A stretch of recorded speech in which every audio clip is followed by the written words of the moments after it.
pledge allegiance to the flag of the United States of America and to the republic for which it stands, one nation, under God, indivisible, with liberty and justice for all. Our Father, which art in heaven, dear Lord God, it's once again that we humbly come before your throne of grace to give you glory, honor, and praise for your dear Son, our Lord and Savior, Jesus Christ. Dear Lord God, we thank you for all your many blessings bestowed upon us. Dear Lord God, we ask that you continuously bless Mayor Pro Tem, our city council, our city manager, our city attorney, and department heads on tonight as we make the decisions for the betterment of all the citizens of Dillon. And we pray that in everything we do, we'll be careful to give your name the glory, your name the honor, and your name the praise. For it's in Jesus' name we pray. Amen. Amen. Thank you. Good? It's all right.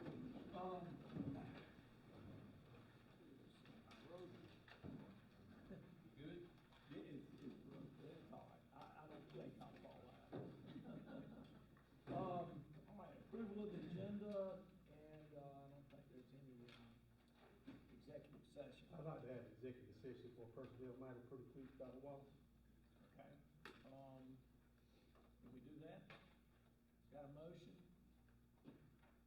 Second. Okay. All right. All those in favor? Aye.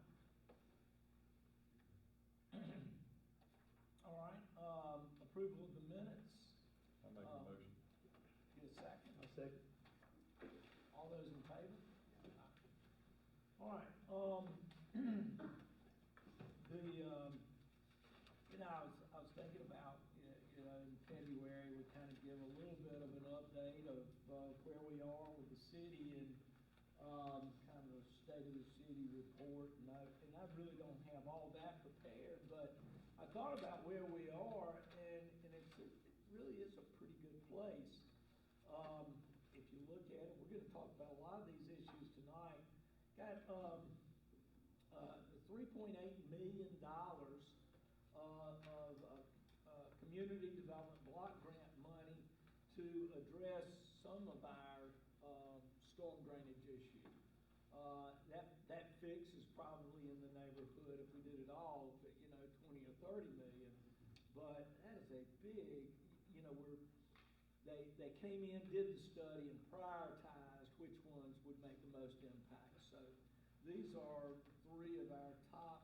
One is Lucius Road, and we're going to go over these tonight. East Hampton and 6th Avenue and East Earl Street. So we also, as you know, we have the American Rescue money, and we've got some things that we're going to look at tonight. But that's $3.1 million, 225,000 we've already distributed to employees for COVID pay. But in our community, you had $6.9 million over a couple of year period of time. That is a tremendous impact. So these are things that we needed to do, or going to have to do. Now we're not going to have to find and burden the community with that kind of money, $6.9 million. So we're thankful for that. The Downtown Development Committee has been meeting pretty regularly. Our last meeting, we had, the three of us on it, and then the Dillon Community Alliance makes up most of the other part of it, and then of course Glenn's on it. And we had someone in talking about housing, new housing that may not be, we're not talking about 3,000 square foot homes. We're talking about 1,000, 1,500, maybe 2,000 square foot homes. And as these areas develop, so many of our jobs now are here, and they're great paying jobs, but they take their money and they go to Florence and Laurinburg and down towards the beach, and that's where they spend their money because that's where they live. So we really need, as we look at downtown development, we need to establish a place for people that make a good income to live in Dillon, so they'll spend their money here. I mentioned last time the golf course is ours. It's a great great addition to our quality of life that we give to the people of Dillon. Very generous donation by the Johnson Foundation. We hope that we can go through and and make some renovations there on the golf course side. The country club side is not ours. You know, COVID, I almost hate to bring it up because I've been wrong so many times, but COVID, this most recent variant, went through Africa in a short period of time, and it looks like that we're trailing off of that. I'm sure there'll be another variant. This variant is a little milder, but you know, one of the things that came out of this is and believe me, I know people have suffered and died with this, but you know, we weren't ready to take advantage of the potential growth of the inland port. We as a county and maybe as a city. And this has given us some opportunity to develop a plan so that we can maybe get better ready as they get through this supply chain issue. I think that the port will become more and more busy, and that'll impact our community. Again, we want those people to live and spend their money in Dillon, so we've got to have a place for them to meet. Last thing, the father-daughter dance. And one of the reasons why I have a good feeling that we're in a good place with COVID, there probably, I don't know, there may have 400 or 500 people. I think he sold over 700 tickets. 700 people. I was standing on my feet out there for an hour, and I thought I'd been there 3. but a tremendous participation, and it's just so good to see that. That's Dillon. You know, we see all this stuff in the newspaper, and the newspaper has to report what happens. But that is not Dillon. Father-daughter bank, yes, it's Dillon. I wish that was internet footprint instead of crime. But that's all I have. Well, if I can make one request, we have a visitor tonight from the Municipal Association, Heather Riker, who is on the agenda, but I'd like for her to Go ahead. prior to me, so when she can go ahead and head back. Sure. So Heather, welcome to be here, and you should have in your packets, folks, this information. That's what she'll go over. Good evening. Thank you for having me here today. So I am the Director of Risk Management Services at the Municipal Association, and I'm responsible for administering the South Carolina Other Retirement Benefits Employer Trust, or SC Orbit. It is a trust that was formed back in 2008 to allow cities to advance fund their liabilities related to other post-employment benefits, or OPEB.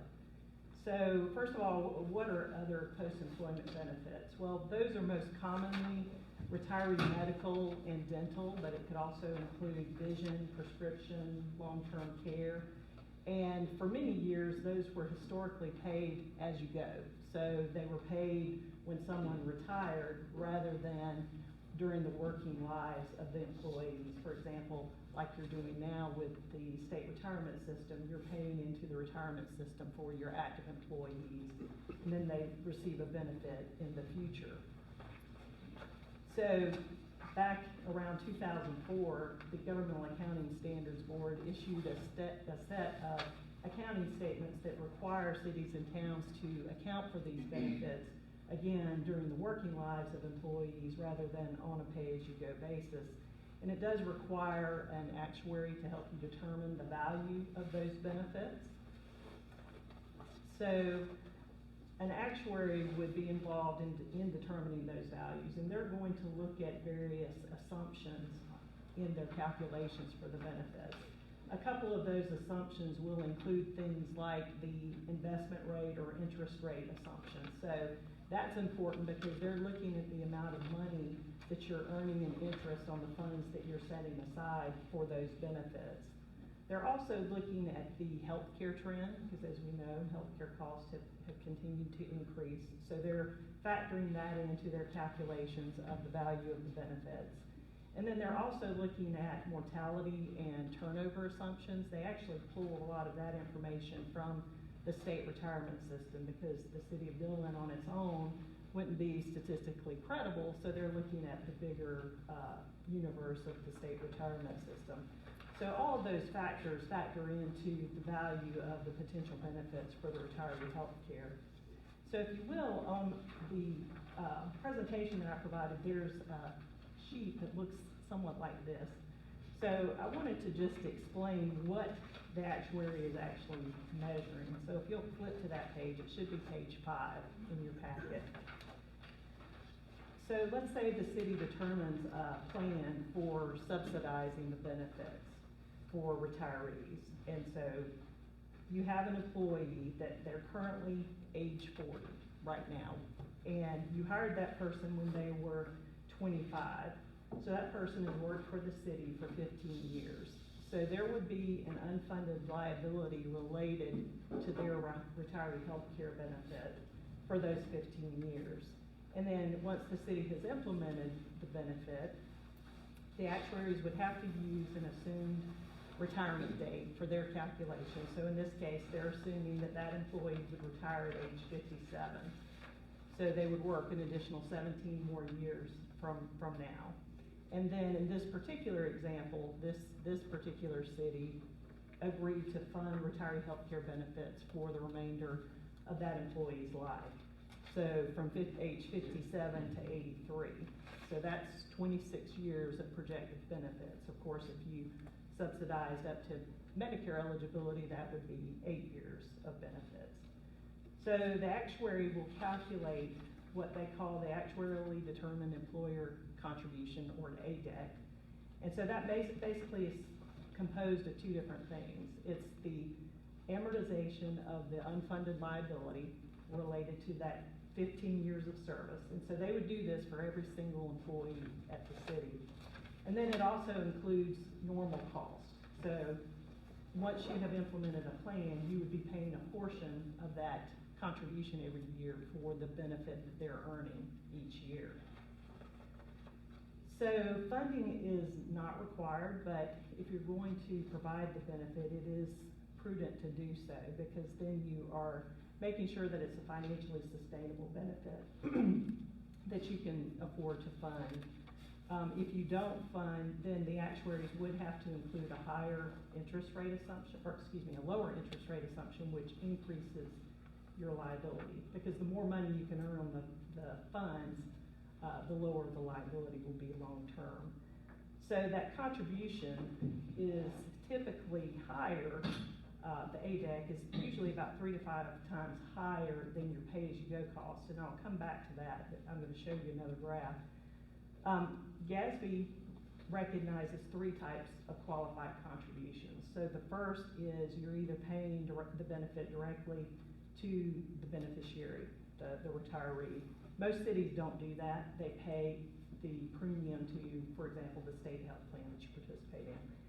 And then payments to a qualified trust would be considered a qualified contribution. So if you choose to set aside money, for example, in your general fund, that would not be considered a qualified contribution, and therefore the actuaries would have to use a lower interest rate assumption.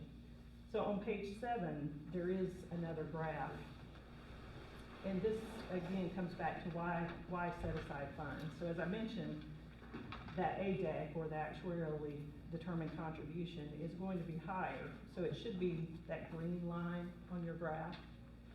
So it is higher initially to begin than the pay-as-you-go cost.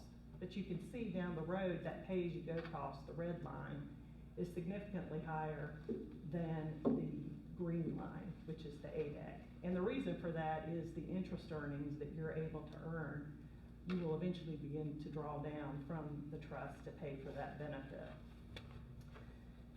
So again, in order to help our members comply with these GASB pronouncements, we created SC Orbit in 2008.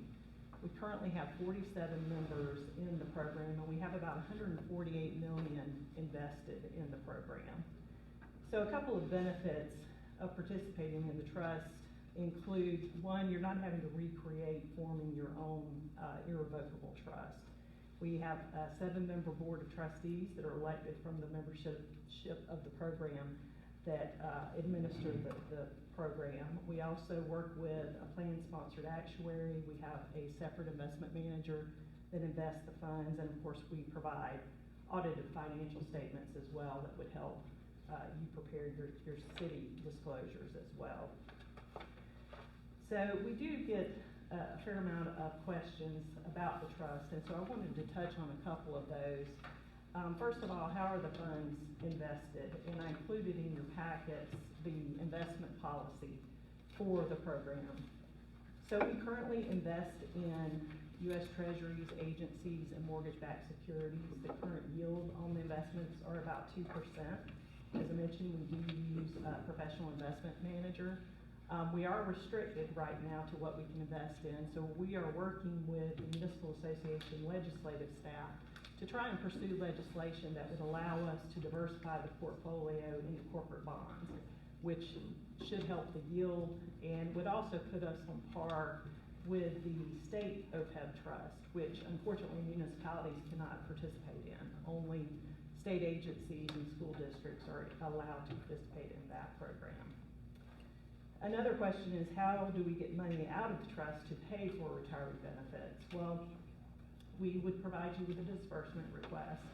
Most members, however, when they initially start participating in the program, they will pay their annual actuarially determined contribution minus any actual benefits that they pay on behalf of the retiree. Because again, you're going to continue paying those to the state health plan like you would before, but those are included in that ADEC.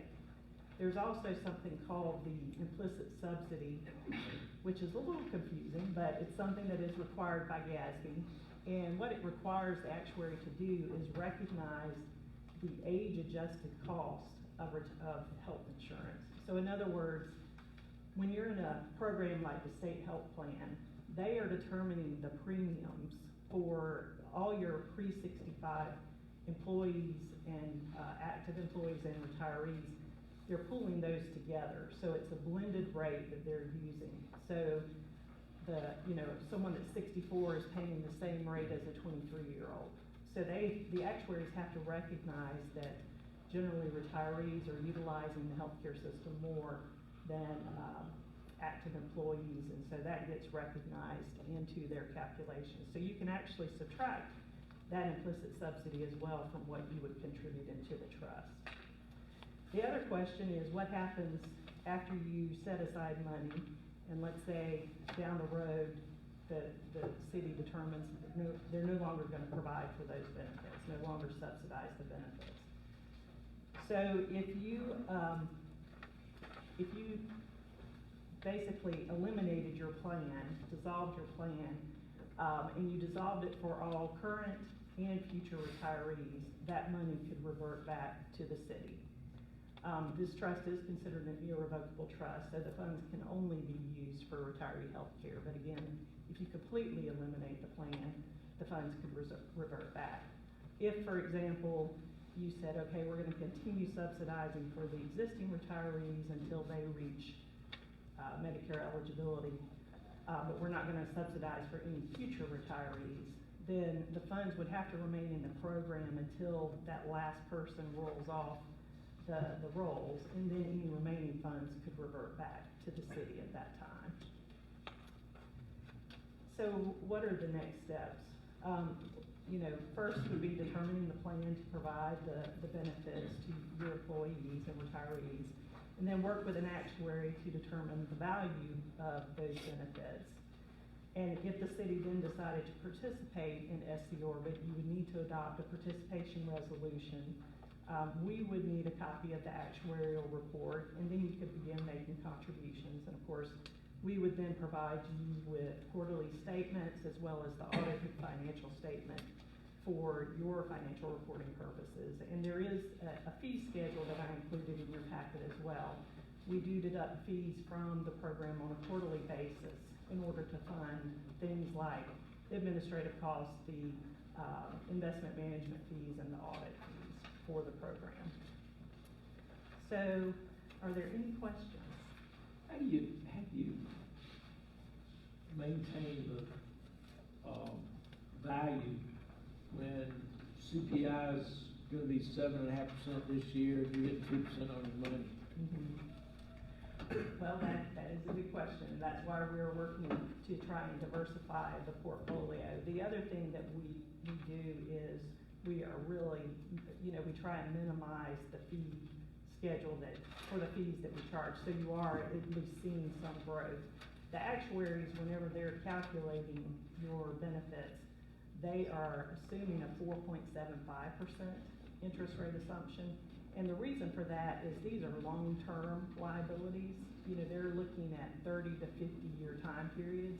And we have worked with our investment managers, the actuaries, and we also use a third-party investment advisor to review the long-term interest rate earnings that could be anticipated on the current portfolio. So anything we can do to further diversify the portfolio into higher earning investments will help that and increase that 4.75%. I believe, for example, the state retirement system, I believe they're using a 7% interest rate assumption, but they're able to invest in equities and corporate bonds and things like that. We're not looking to invest in equities at this point, but at least corporate bonds.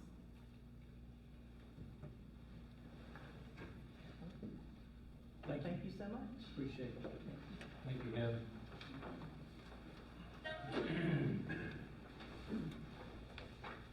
All right. Glenn? Well, just follow with that, we talked about health insurance for retirees or subsidizing health insurance for retirees. Heather's still here. Right now, we're not funding that at all, and we don't offer that.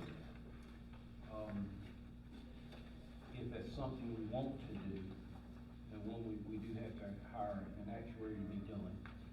And then they'll come back, as Heather said, they will give us a cost for that. Is that something you want to move forward with? To see what that cost is going to be? What, maybe if we got some idea how many companies do that. What, actuary?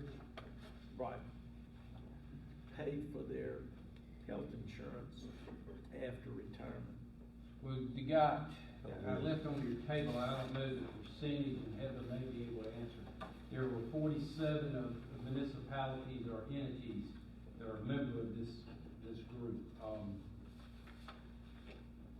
Meaning they participate in. They Okay. participate. Now, each one of them, I'm assuming, had different policies on how much each of them pay or what they pay for.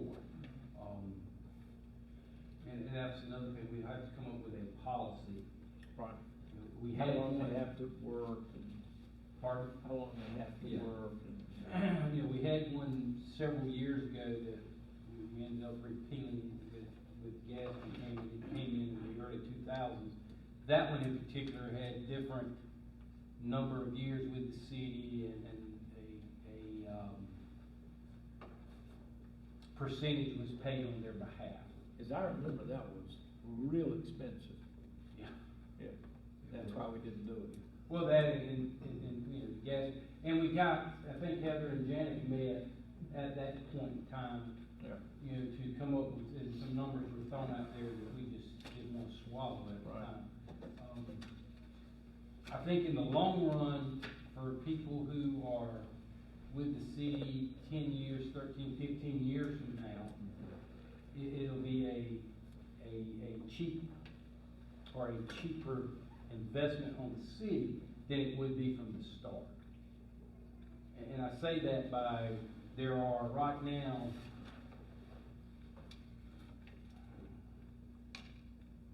one, two, three, four, five, six, 7 people, not counting police, 7 people who could retire today with 28 or more years with the city. If you include the police, there's 2 more of today, so that's 9 people that could retire from the city. So we average, what is it, 500, let's just say $500 a month is what the health premium costs. You know, bring that to 10, that's $50,000 a year that the city would have to pay, plus some extra costs, but that would be $50,000 more dollars a year as of right now. That's paying as you go. Yes. Not paying in Yes. Yep. Yep. What's it cost to hire an actuary? There are, on the fee schedule that I provided to you. I didn't there's a see that, I breakdown. missed that somewhere. They do have basically a flat fee, and then they charge a per employee fee. You know, depending on the number of scenarios that you need them to run, it's probably gonna be in the $3,000 to $5,000 range. A year. Well, every other year they require, once you, if you decide to fund the benefit, they would require, it's not the actuaries that are requiring, it's actually the Governmental Accounting Standards Board. You would need to report that and update it every 2 years. And then in the interim, there are also some actuarial calculations. It's not a full-blown valuation that would have to be done as well. And those are a little cheaper, but it's required for financial statement reporting purposes. Heather, it is a shared cost between the employee to the employer. It's a shared cost. Well, that's up to the city, how they choose to do that. Some cities will fund a set benefit, maybe $200 a month. Some will fund the full cost up to age 65. It really, you know, Glenn mentioned this, there are 47 members, and Yeah, 47. there are 47 costs. different types of plans.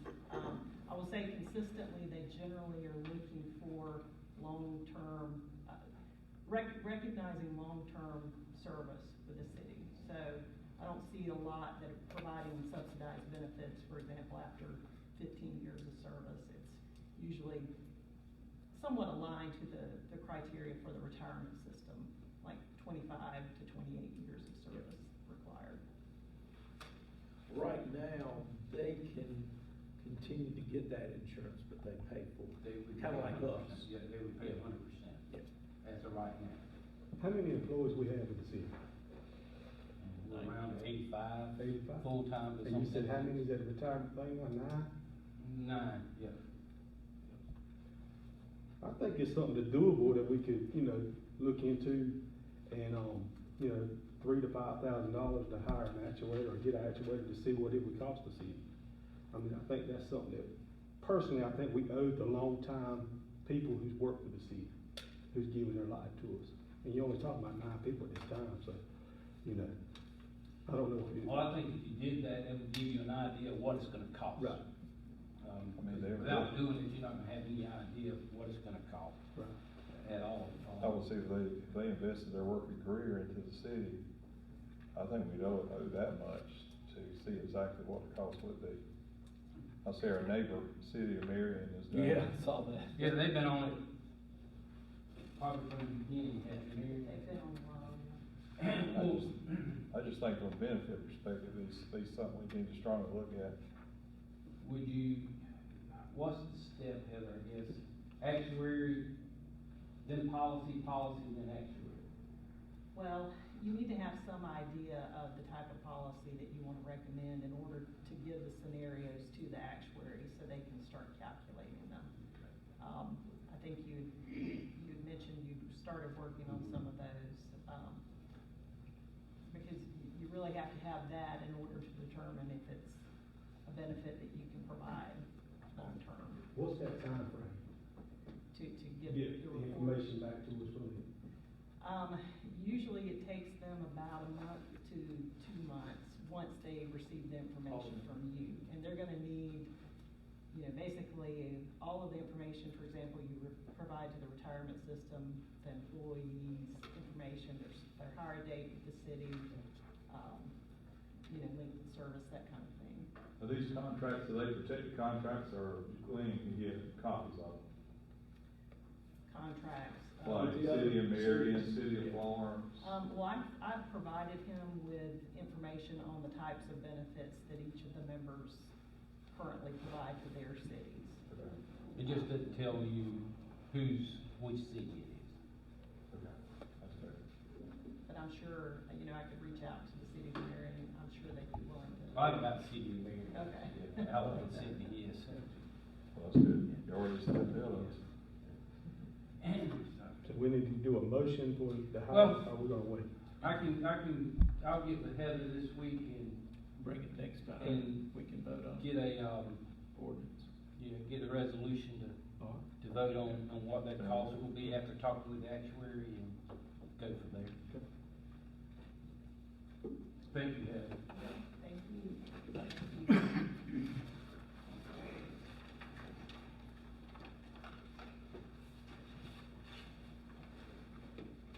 You brought up, Dr. Wallace, American Rescue Plan a couple of weeks or so, and then getting your packet for this week.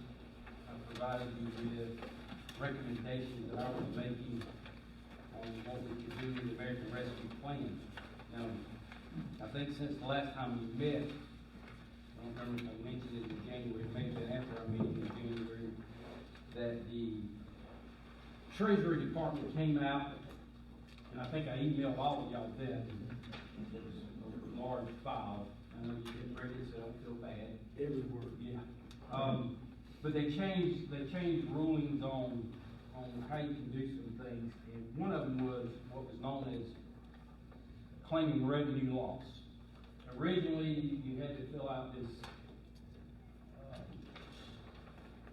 formula to figure out if you had revenue loss from a period of time, which I had given to our outside auditor to look at back in the fall, and he just shook his head at me.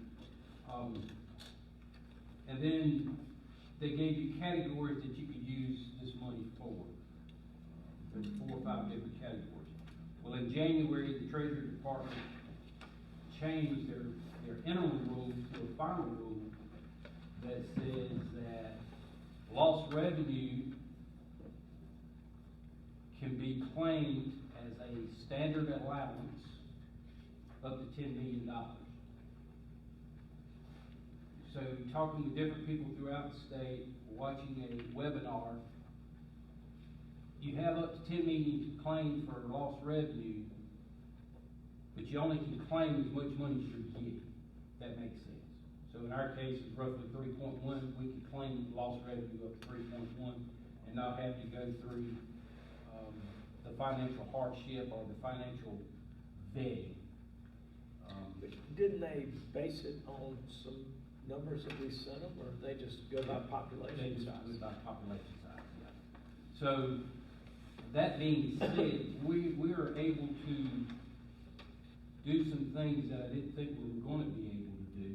One was, prior to the final ruling, we could not use any of this money to match federal grants. You had to use your own money.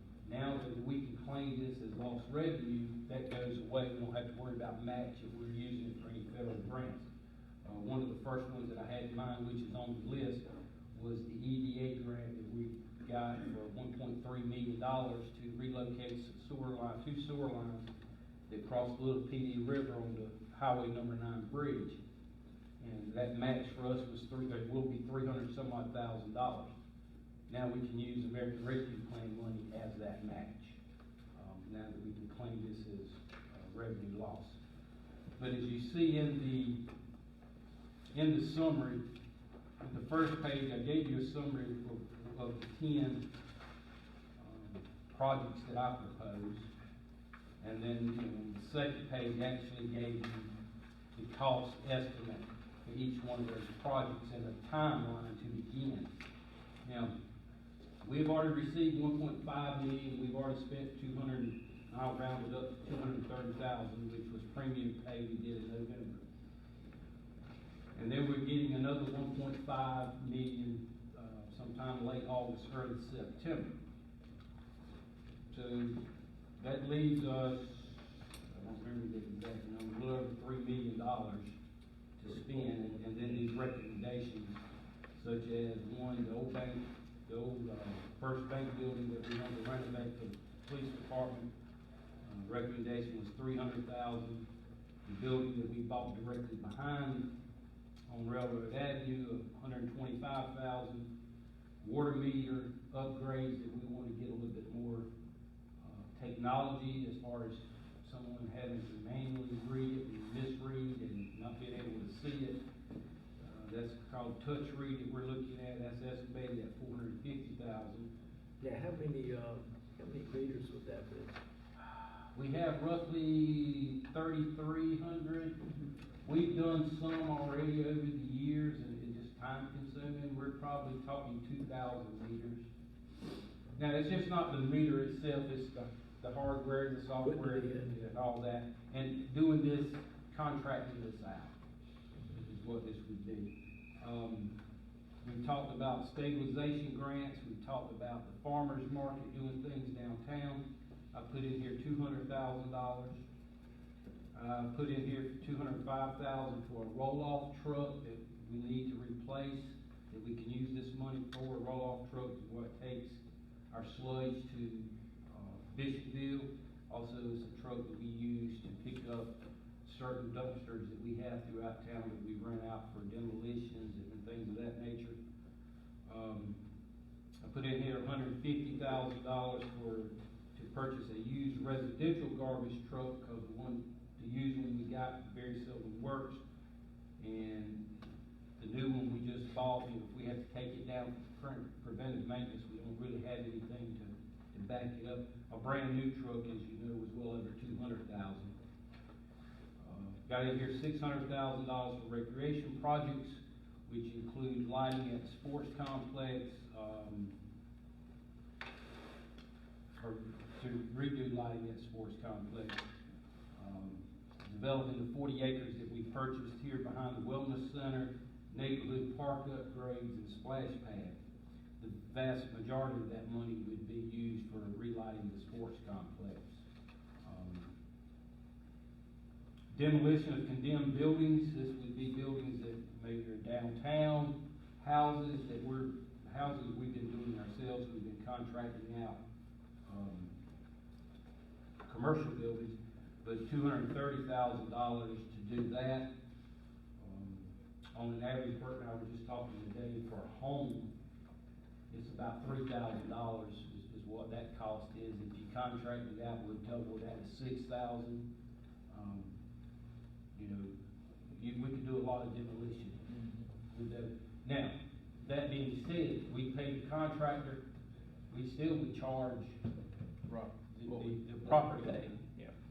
It wouldn't be a free service, it just gives us money up front to do it. Yeah. And then by hiring a contractor, they'll have to go through the steps through DHEC as far as asbestos, things of that nature. They can tear down more than one in the neighborhood where we can't. So that would be. The other side of that is it's money we have to spend, and, but it's money that might come back to us. Absolutely, over time. Well, let me ask you a quick question is, if you had property and it was a piece of land downtown and obviously they're not paying the taxes on it,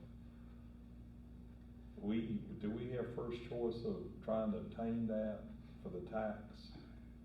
We've talked about that before. If the taxes are not being paid, like on Hampton Street, that lot, and they're not paying the taxes, can we go? I have talked with Jamie Estes, the treasurer. There's a group, I can't remember the name of it. She's a part of the committee, and I guess county attorney may be a part. It's the trust. You know what I'm talking about? Fortured property or something. So it's abandoned property. Yeah. Forfeiture. And they determine what they do with that property. First and foremost, they want their money from the county tax base. But as I told her, anything that's in the city that we would like to have our hands on first. So we had a lien on the property, obviously, we won't pay the tax if we pay the property. And in this case, nobody, it went through the tax sale, and nobody bought it because it had $40,000 lien on it for property that was worth $10,000. But that hasn't happened yet. Has not happened yet. The sale has, and it was never redeemed, so it's in that. Stormwater match, as Dr. Wallace had mentioned, we got $3.9 million, $3.8 million for 3 projects, that's 100% funded. There's no money out of pocket for the city as far as match. However, I'm recommending $300,000 for match in case we have some down the road that may not have 100% funding. And then I mentioned earlier the EDA sewer match was $350,000. What's your expenditure line in the center there, Total, that you had in the middle, expenditure, premium pay? What was that? 230,000. 230,000. Yeah, it's over there on the left side. I got you. I rounded that up. My question to you, Glenn, is, I know it's not on the agenda to vote on tonight, but there are some immediate needs that the city needs at this time. Can we not come back and have a workshop in 2 weeks? Sure. So where we can go ahead and get these immediate And needs I'm taken care hoping of? at the same time, the municipal association was working on a sample resolution ordinance, to address this, because come April, end of April of this year, we've got to report how we're spending the money. We're gonna consider it as revenue loss. We still have to follow the guidelines of, has to be committed no later than 2024, and has to be spent no later than 2026. So, but no, I think that's a good idea is for council, because I did give you this 2 weeks ago, and again, give me feedback. This is my feedback. I may have missed something, and you may want to move some money to another line item that I've provided here. I have no issues. I think it'd be great. And then we can nail it down and pass something in our March meeting. Is that something y'all want to do, a workshop? That's fine, you name the time, and Well, days I'll be 14th, there. what about the 28th of February? That's 2 weeks from tonight. I'm gonna be out of town, All right. taking my first vacation in 7 days. Or do we need another 2 weeks? Can we come back next week? We can. It's a vacation day, but I don't mind. We got 2 trucks Yeah. that we need. I just, before we leave, or. Got 2 trucks on here that we don't need to buy, because we gotta have a backup, because we don't know what's gonna happen to the February motor. 21st.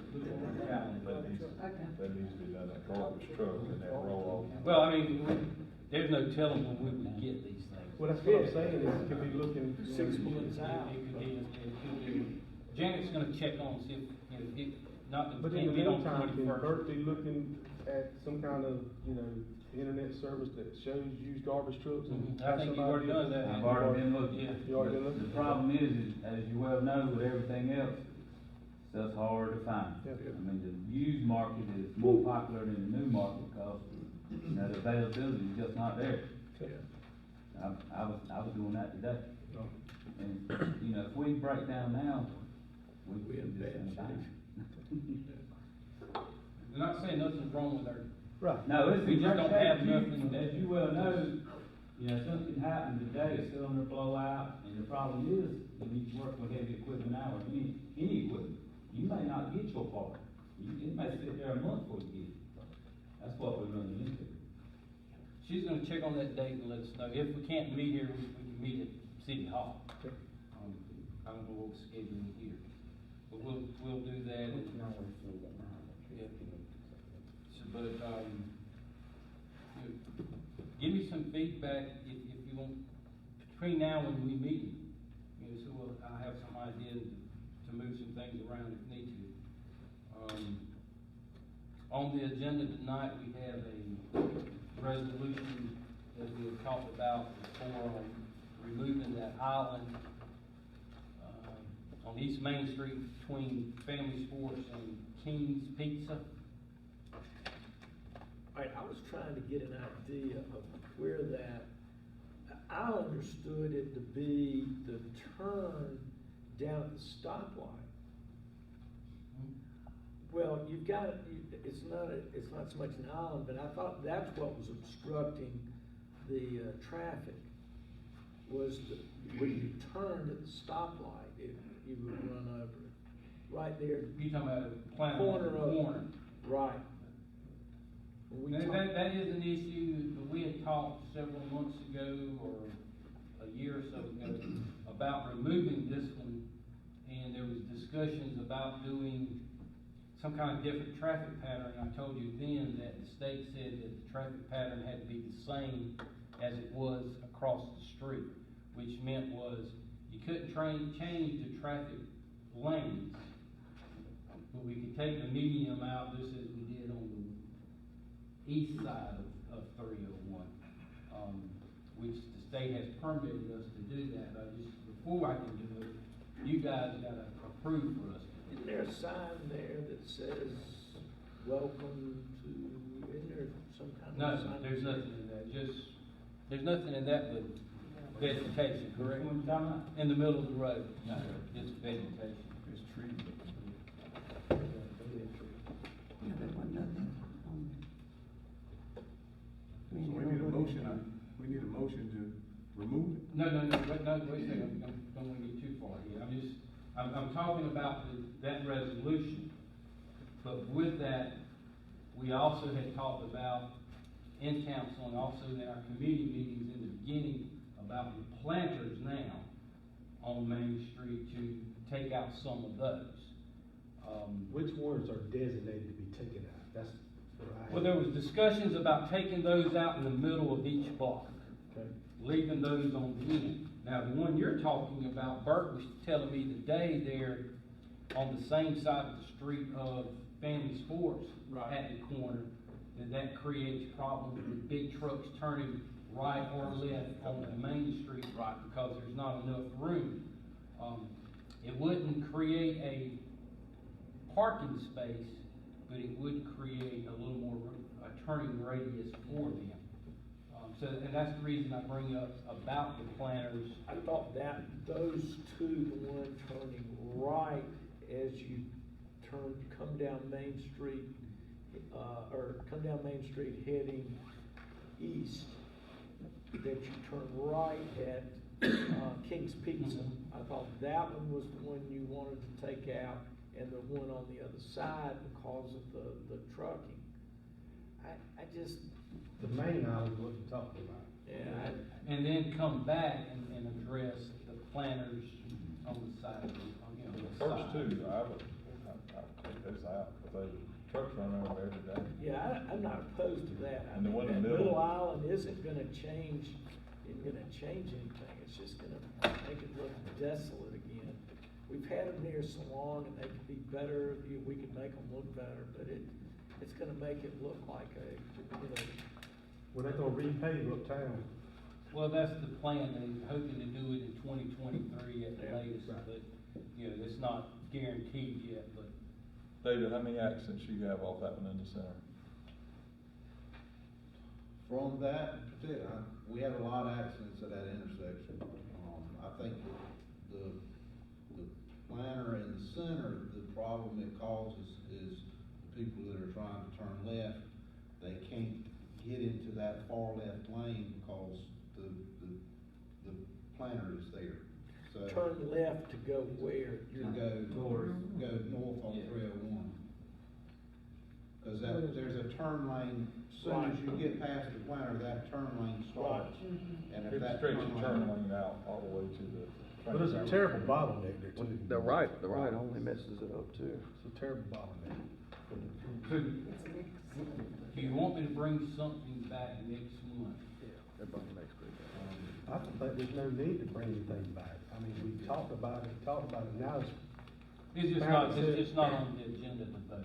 well, I'm just saying, I mean, I guess have some idea to even bring it back. Well- Is council in favor of even moving the middle Well, then aisle? that's what I'm getting at, Yeah, yeah. That's what I'm getting at, cause I still would have to get DOT to issue a permit, which I spoke with them today, and, again, they'll do whatever we'd like to do, but they'll have guidelines that we'd have to follow as far as what we gotta put back, how we put it back, things of that nature. Well, I think, that's the biggest issue, if you well remember, when we took the island out in the middle on the other side, that whole block had to be repaved. So that's an expense that you will incur if you take that middle out. But, we get ready to repave it in next year this time, so I mean. They may push it back that long. It might. But my thing I wanna ask you is, what do the business owners think about that middle line? I can honestly say, I've only had one in that area to say something to me about it. Well, the other thing it does, when you come out of that alley, you can't go east on Main, you got to go west. You coming out about Steve Johnson's place, Yeah, you got to go right, you got to go west, you can't turn to go east. So there's been where cars have come and took right, they sit in the road and trying to make a U-turn to get back around the planter. But if you come out the alley, you have to go west, you can't go east on Main Street. I think you saw a lot of issues on the other side. I mean, my honest opinion is it needs to come out. I've seen them bottleneck up there for years. You talking about with the one in the middle? Yeah, because they stretch on the line of that concrete and it backs them up. If you had it out, you got more of a lane there all the way down to the railroad track. And you understand, it'll look just like it does. It will look the same. You'll just have like the yellow other side. lines, but just nothing in the middle. Just like the other side. And it did open it up on the other side, but I'm more concerned about emergency vehicles. I mean, keep his feet more to that. I can see them getting bottlenecked up there. Yeah, because when you come in the east on that side, you got cars parked over there in the parking spaces, so it actually comes down to a single lane right there. Pretty much, especially if you got a tractor trailer, I mean, it just eliminates the flow of traffic.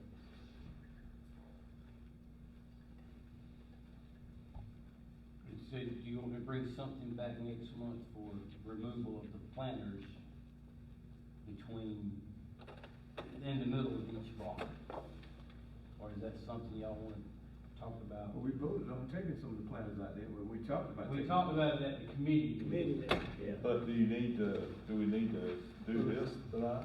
Well, it's on the agenda. It's on Well, on the agenda is to move the That center island on it. Right. Well, I think- If You you don't vote get on that, anything done, you ready to go with that? if y'all it vote, passes. yes. It's just now I'm talking about the planters. Right, gotcha. That are, We'll come back with that next time. Yeah. We'll vote, I'll call the vote on.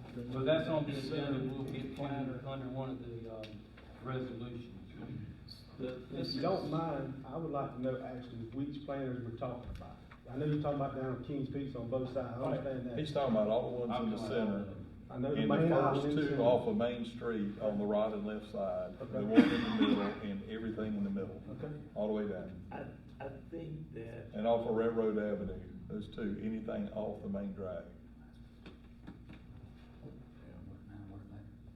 They wanna leave Is that the right? corners.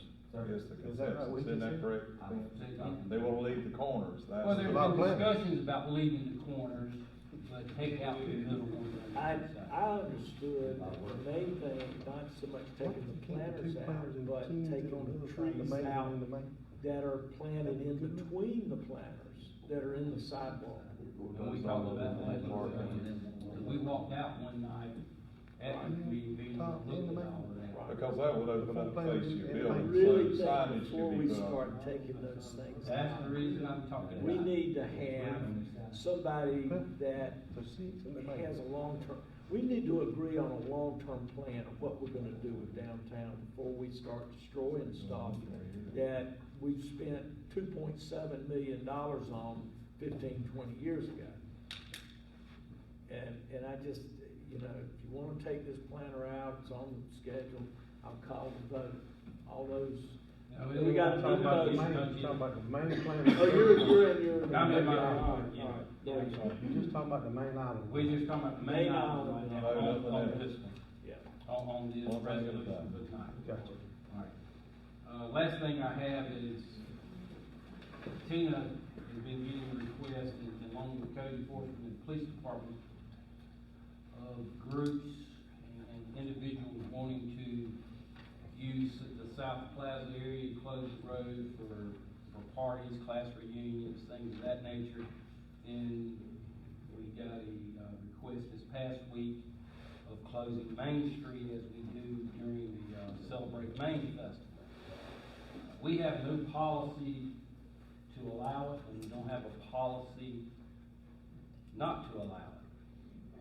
So I can't have the chief who has to sign off on road closures. I can't, tell him to sign off or not sign off, because we don't have a policy on those kind of things. So, we need to come up with a policy. I can come up with a policy, if that's something you want to do. And keep in mind. Are you talking about leasing downtown? No, not leasing. Folks want to close the street for events.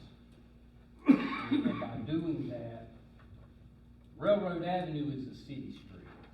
We can do that, and it's a small area, it's not that big of a deal, very little manpower is needed. But when you're talking about closing Main Street for 3-4 blocks, which is a state highway, their liability becomes our liability. Correct. And then we've got to determine, if we're gonna do those kind of things, what are we requesting the folks who are requesting these closures for an event? Are we gonna, what do they have to do to get it closed? What do we have to do to make it happen? And just, 5 things that I had put down was, when you're talking about things like that, you're talking about traffic control. You're talking about litter control. You're talking about the number of hours that it would be closed for. If we close it for outside groups to use, they've got to have some kind of liability insurance. Would we have expense involved in it? Pardon? We would have expense. Well, You're talking about making that expense up, Yeah, but then there's insurance that they would have to have, I think it's, what is the minimum, $1 million or $2 million? $1 million. And then cost, how are we gonna pay for it? Who's gonna pay for it? When you talk about closing a lot of spaces, that does create a headache. We do it one time a year. But it is a city-sponsored event, so, we're doing that. I think that once we come to something, i.e. the farmer's market area, get that developed, that will open up doors to do these kind of things. But right now, we have no policy in place, and I'm just wanting guidance from council. Do you want me to do a policy? Do you not want me to do a policy? Or do you want me to say, don't worry about it? I think to head off a potential problem, we need to have a policy. But I don't think any policy should include closing Main Street. I think that we are potentially opening ourselves up for all kinds of people to come in and do whatever they want to do downtown. I think if we want to develop a policy to do that right there at the city complex, which will be the plaza. Police station's gonna be right there. Maybe we could develop a policy of that. I don't think we ought to include. And that also doesn't affect businesses. Correct. Like Yeah. Main If Street. you range on Right. business, I think you got an issue. Yeah. I mean, obviously, the municipality has been doing that, but the point is, Yeah. I think a lot of people in agreement with what we're doing. I say we get the You get private go back with businesses. a policy as far as the plaza. Because a lot of these, when they hear $1 million liability, even though it's not that. It's not that expensive. Most of the people that want to use it, don't want to have to do anything Right. other than use it. So I think that. And I will tell you, in LIDA, we suggested they have to submit a proposal, they had to lay out certain things. You just can't, Right. like you said, just let anybody come do it. I think So- that should include, your cost for police, extra police getting overtime, cleanup getting overtime, the liability, this is, it's a turnkey thing, but we get this up front before you get the keys. I mean, right now, groups are going partly through Chamber of Commerce to have some of these events in joint with you. Well, it's in joint with the city, yes. So why would it, why would it make any difference if they went to the chamber, their members of the chamber, and asked for an event to be done in the same way that you're talking about Because it's now? not joint with the city, that's what it's saying. Well, we're not joint with the Chamber of Commerce. We do joint things together. I'm just saying, How you if a celebrate things business together. went through the chamber, and then the chamber asked you if they could have an event, you don't have a problem with that? If it's a chamber If the event. chamber's putting it on with the city, I have no problem. Okay. Yeah. Right. I mean, and that's what we've done in the past, I celebrate Maine, the farmers market, things of that nature.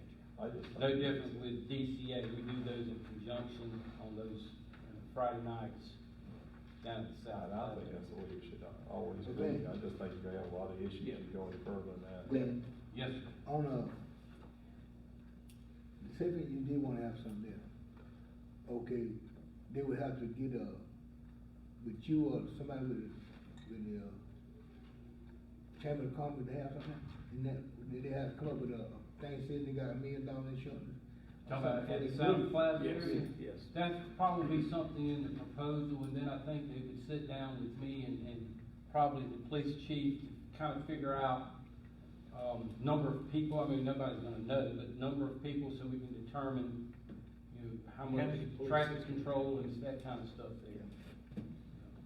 So, would it make any difference if the sheriff department? So you saying they have something down in the South Plaza? They have these things on Friday night. We don't have no numbers on that. We don't know what they're gonna do, so how you gonna put a proposal on somebody else? We don't, that's that's what I just said, and you give us a number, we don't know what it's gonna be. I'm But I mean, saying, we- see, their stuff is getting bigger and bigger. But you're in a, if you're doing it there, you're in a smaller area. One or two police officers may be fine, cause you're in a smaller area. In some cases, one is good, we've done that before. But I'll come back with a policy and, But those events are joint with the city though. yes. I don't think it should be any different than that. It would need to be joint with us. I just think you open up the door, you don't need to open up. You got your direction? Yes, sir. Okay, thank you. I do. I think that's all I have at this time. Okay, Pat Laird from the, Dillon County Health Initiative Farmers Market. Do we need a finance report? You know what, we skipped it, go ahead, Pat, you're Okay. right there, and then we'll go back. I'm sorry. Janet anxiously awaiting.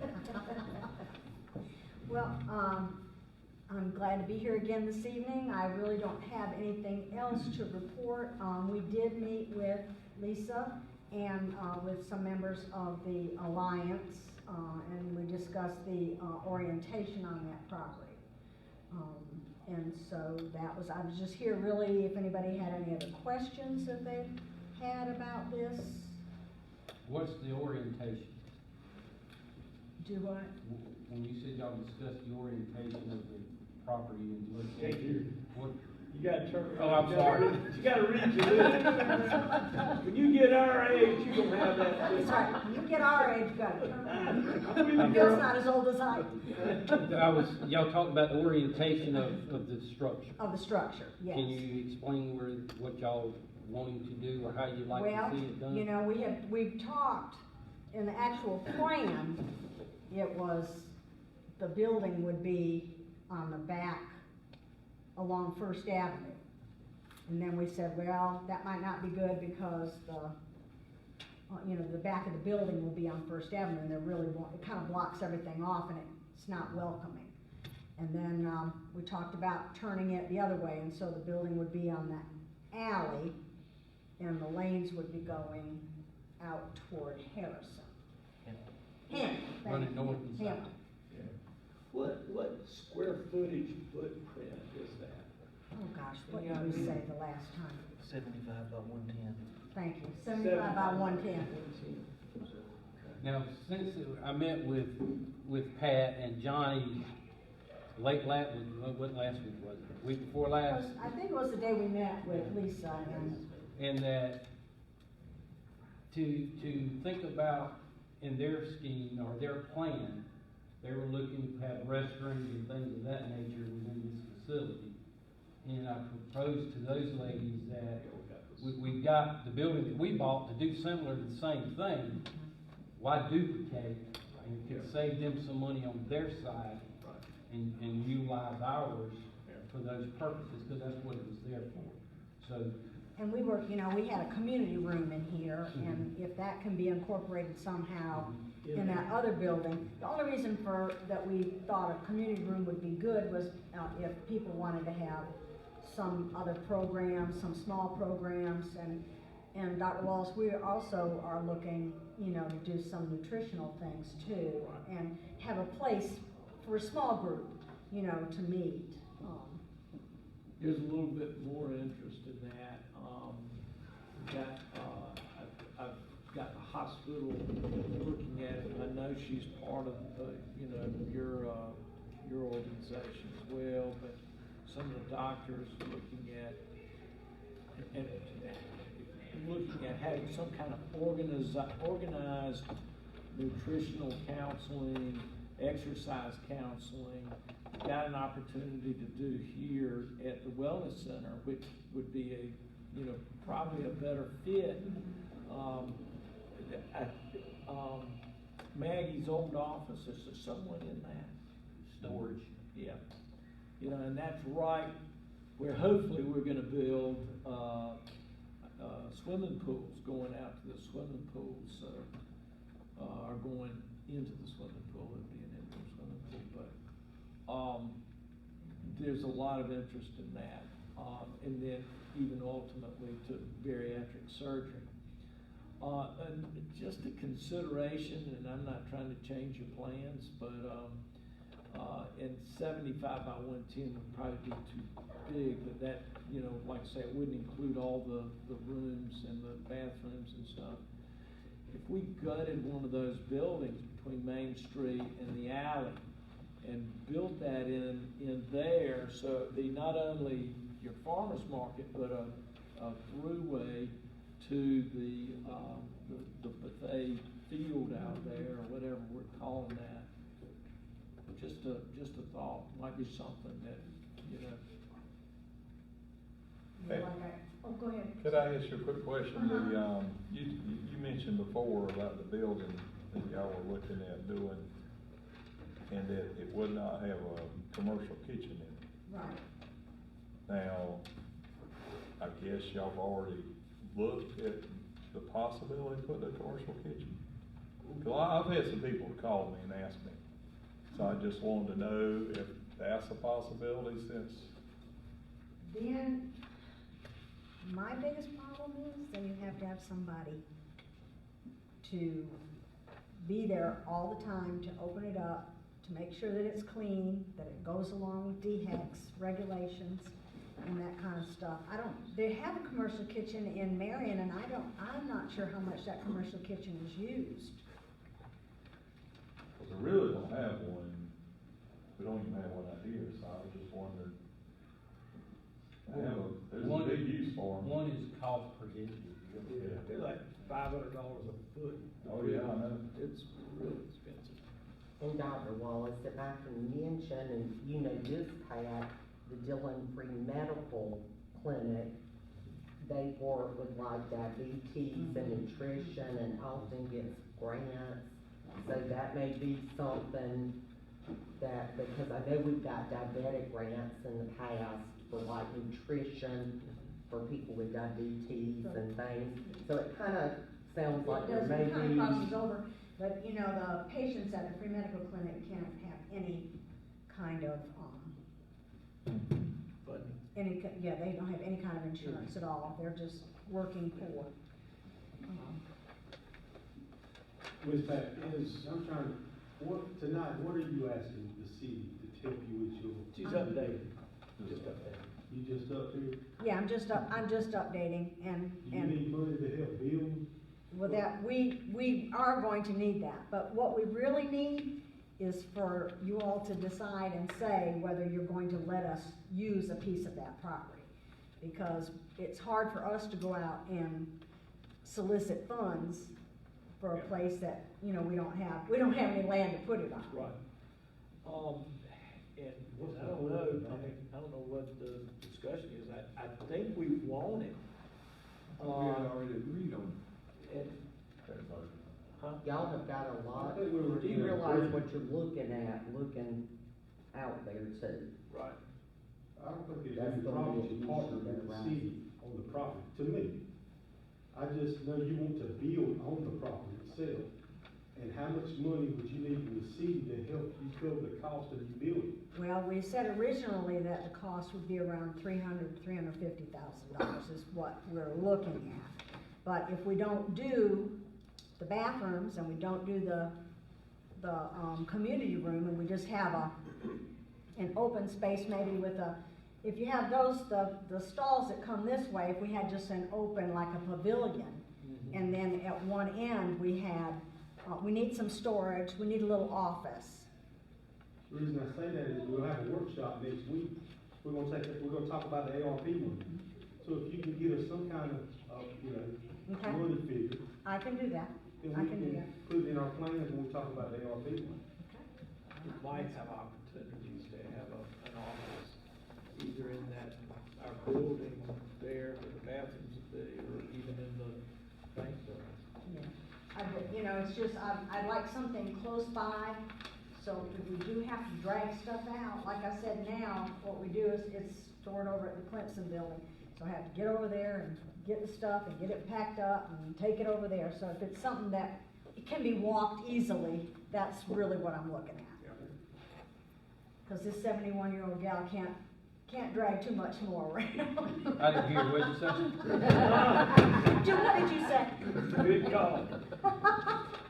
All right, well, thank you very much. All right. Appreciate it. Thank you, but I think that everybody's is on board with this, it's just a matter of where and just trying, again, it's just, we wanna know somebody to tell us how it's gonna look. Yeah. And I think then at that point in time, I think we all understand that we wanna do it. Janet's gonna have to, from an attorney standpoint, Right. come up with some verbiage, who owns what, and that kind of Right. stuff. Right. Who's gonna maintain, who's gonna pay for this, and that kind of stuff. All right, let's go back to Janet. I know you're anxious to speak. Our general fund, our total unrestricted and restricted cash accounts for general fund is $2,131,871. Our revenues versus 22 versus 21 year to date, we are $270,117 more in 21 than 22, but a lot of that is the timing of the revenues coming in. Came in twice in 21. Our expenditures is $12,858 more in 22 than in 21. We have bought the sanitation truck, but that's not included in this. And that's doing repairs and stuff on the equipment. Water and sewer, our total unrestricted and total restricted cash accounts, $4,286,834. The difference in our revenues, 22 versus 21, is $287,162 more in 22 than in 21. Our expenses is $92,994 more in 21 than in 22. And that's due to a lot of pumps that we're not having to repair and stuff at this time, in this year. Stormwater, our cash account's $134,628, and that's due to the money the general fund loaned stormwater to do the mitigation, plan for the stormwater. So we brought in $2,243 more in 21 than we have in 22. We have spent $43,426 more in 22 than we did in 21. We have, as of today, we have completed the $240,000 on the mitigation plan, stormwater plan, and we're applying to get our funds back on that. The golf course, our cash accounts, $15,750. The difference of $5,140 more that we brought in 22 than we did in 21. That is out the transfer. Right, that's not counting the transfer. They made 5,000. Right, that's correct. Today, for that 30,000 today, and we did get the Dillon County 50,000, so that's today. Our expenses is $23,383 more in 21 than we have spent in 22, and that was due to the pump repairs and replacements. Our special revenue, 2% hospitality fund, we have $855,380 in the account. Our revenues is $30,051 more that we've taken in 22 than we did in 21. We have 3 payments left on the wellness center here. Have we seen a bump in that monthly? What was our monthly thing since Zach's period? I'd have to look at that. I know we've gotten more in. Now, Glenn, with that being said, we got $855,000. What can we do to enhance this wellness center? What are some of the things we could do? Can we put new equipment in for weightlifting and stuff like that? We can do that, we can.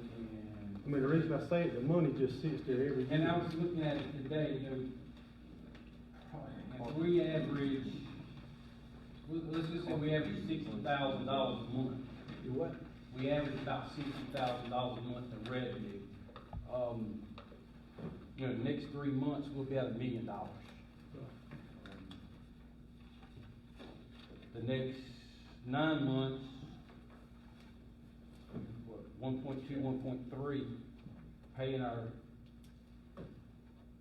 payment again in January would be close to $1 million again. I mean, there's some things, again, we can use this money as well to do tourism related kind of stuff. Right. But to answer your question, Go ahead, I was gonna ask Dr. Ross. He made mention a meeting or 2 meetings ago about the interest ways into the city, on how to get them back to where they need to be at. I think that's something we really need to look at. That'd be a good idea. Yeah. One, when you've got a $5.1 million building, you need to have something in the bank to cover a huge air conditioner going out or a roof or something like that. So, I mean, that's what that money there, but it is there for. But that being said, if we're going into the pool, the pools, which we talked about, I personally would like to see that happen. I think it would enhance the quality of life and not only the elderly people, but also get kids to learn how to swim. And I think an Olympic-sized pool, I think an indoor pool would be a great thing to do. Initially, when that was part of this, it was and that was 15 years ago. It was like a $1.2, $1.3 million project. And I'm sure that's probably at least half again in that, or probably a $2.5 million project. But we can put that out over 20 years. I mean, it's a big project that is a good thing. So, but that's why we try to keep that, there. That doesn't mean we can't spend it in the more that Highway 9 corridor grows. I mean, I think it's up to now like $65,000 a month. I think we did 58 this past month. We did, we went up from like 52, 53 to 58, close to 59. Almost $60,000 But I a just month. think it's time we start looking on doing some things here as well, instead of with the money. I mean, I'm not opposed to that. But that, if we're gonna start a $2.5 million project, when we built this $5.1 million project, we borrowed $3.7 million. 3.5. $3.5 million. See, we had a lot down. And we did that through a referendum. Yep. The public voted on that, so it wouldn't mess with our debt service limits. How old is our equipment in there now? Is it 15 years old? Some of it is, some of it's 2 years old, some of it's 3 years old. No, we're buying it. You had a instead of leasing. committee that was looking at what they And that's wanted. what, yeah, COVID came along and kind of, yeah, because I believe the quote on that was well over 100,000 to replace most. Tell you what, and get you a little bit off the subject, but you asked, a good use that we could do with some money, whether it's this money or through the American Rescue Plan money, we have a lot of people who walk this floor outside in this hallway. Rubber. We need some type of rubber in the floor. Yeah. Cut down on slips, better for their knees, because it's actually concrete they're walking on. Yeah, there's some things that we could do there as well, that might be great to talk about too. I'm through. All right. Thank you. You Smith and Administering Dillon Community Alliance. Bouncing all over the place. I wouldn't wanna leave her out. Good evening, Rent's passing out some information that y'all requested. I request. Glenn requested some financials. This is an unaudited copy of this information. So, and our, financials are currently undergoing, audit through our, accountant. And so I would appreciate it that at the end of the meeting, if I get these back, please. I'm gonna try to be brief. Y'all all have the report, the proposal, that I have supplied to you. Glenn sent back a couple questions. One was the, financials. I did provide that. Let's see, and then the other question he sent to me was, what is our plan if a grant recipient only completes 20% of their proposed work plan? A, their contractor would only be paid for the completed percentage and only if it received and passed code enforcement inspections and DCA received the proper correspondence from Benny Genwright, code enforcement officer, stating to pay the contractor for that 20%. Same goes for any completed portion, or uncompleted as it may be. They would be barred so if they didn't complete the project and they said initially, okay, we need 60,000, we're gonna take your 30 and pay it out as presented in here. If they did not complete the project, they would be barred from receiving any further funding from DCA forever, and I say forever, but I don't know what's gonna happen 10 years down the road when I'm not DCA affiliated. So, because we don't know where we will be in 10 years. Someone else may be doing this program. So I said forever or until the rules are changed for this stabilization grant proposal. I do have some things that I would like to share with y'all, but I'm gonna let y'all ask me any questions that you have regarding the proposal, because that's part of the reason I'm here tonight, to answer any questions you may have. You may want to clarify, and they may have saw where I did, but you answered my question the other day and I text you. In your this proposal, the grant, the business owner would get a grant, but it would be paid directly to them. DCA would pay the contractor? That's correct. That is exactly what it says, including examples in the proposal you received.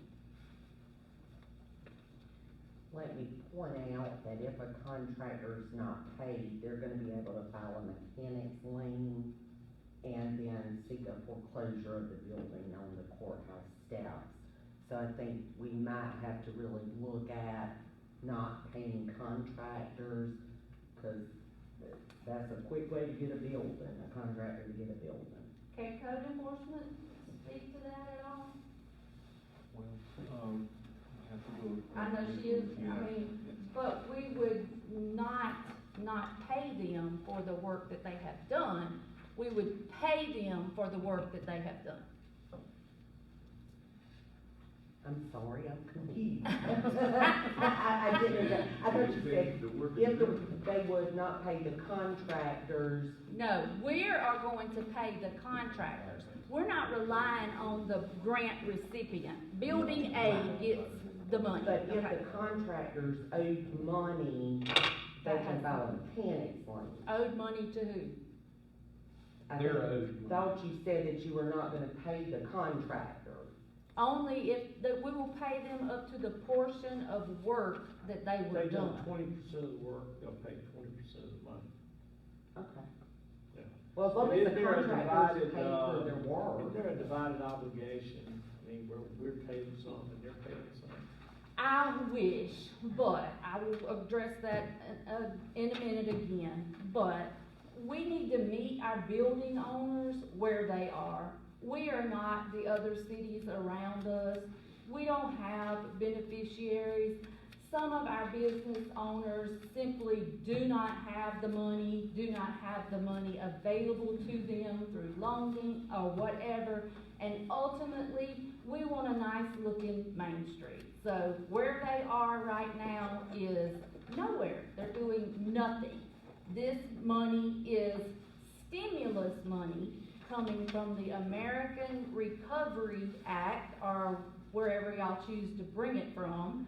But according to the laws of the American Recovery Plan Act, it can be used as stimulus money. That's what it's for. Just like some people got stimulus checks to put them out and encourage them to spend money in the company, in the community, or whatever. This would be something to stimulate the growth of Main Street. I hate free. In my business, I don't even do free shipping. But we need to meet people where they are, and that's where they are. So this is some of the folks out there on Main Street, that ain't fixed those buildings, and we done give them money, we gotta give them more money. They would have to meet, there's an application, you got the application in your packet, and part of that includes, the project description, the importance of their project, how would it, the amount requested, what other funding sources they have. We're looking at a maximum of a $30,000 grant, and the purpose is to get the building ready with that $30,000, and if the building owner commits to additional, we want to get it ready for a business to move in. Dr. Wallace previously said, people that work here don't live here and don't spend their money here. Well, there's really nowhere for them to spend their money here. Not a lot of places anyway. So we're trying to build up the businesses on Main Street. Anybody that has a code enforcement issue is not up to date with that. No condemned buildings will qualify for this. Anybody that owes the city money will not be eligible for this.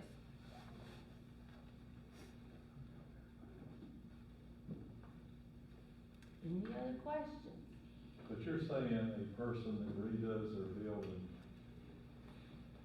in your mind, you don't think they can meet the full contract before we pay them money?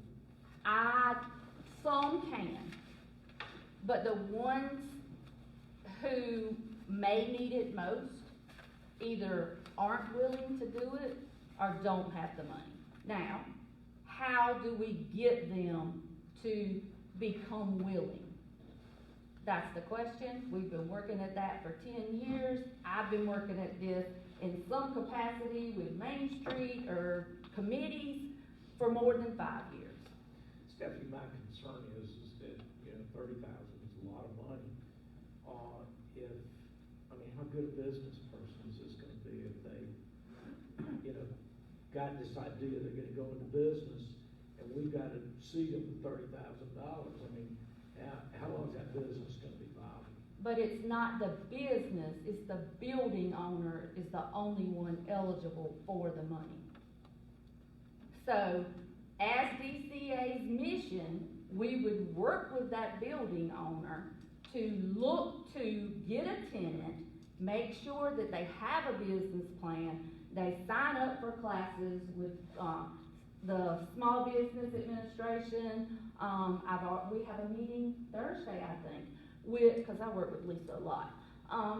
We have a meeting on Thursday with the Small Business Development Center, about what classes we can begin to provide now for people who want to start a business, dreamers, hey, I want to open a bakery, how do I do it? And then they get in the class and they're like, I need a lot of money to do that. So you may have to regroup and work on something else. So it's just, the grant money is just for the building owner, and then we work with them to get the building occupied.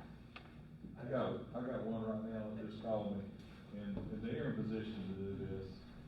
But obviously, he said he'd spend $60,000 to get 30. There's no problem. But I've got one right now. He hadn't. Are they on our main street? Sure they on it. So why haven't they made a move in the past 2 years? Didn't know anything about it. Nobody's ever confronted them, never talked to them. So do y'all want us, this is open Sure, I'll discussion. probably out because you need to meet with them. I'll be glad to meet with them, But but he again, said, the point is, he said that he would spend that money if he knew he was getting that money. Okay. He doesn't have a problem with that. And So that's why. maybe we could have several different types of options. Maybe one would be you had to prove hardship if you wanted the money with no, you couldn't get money anywhere else. You'd have to prove financial hardship. The only thing I have about that is when we start taking in people's financial records, then we're responsible for them. So that makes me a little nervous, not terrible because other groups do it, but when you apply for a loan, you do have to get your financials out I there. thought in our committee, we talked about this. I don't ever remember talking about 100% grant to do this. Many times.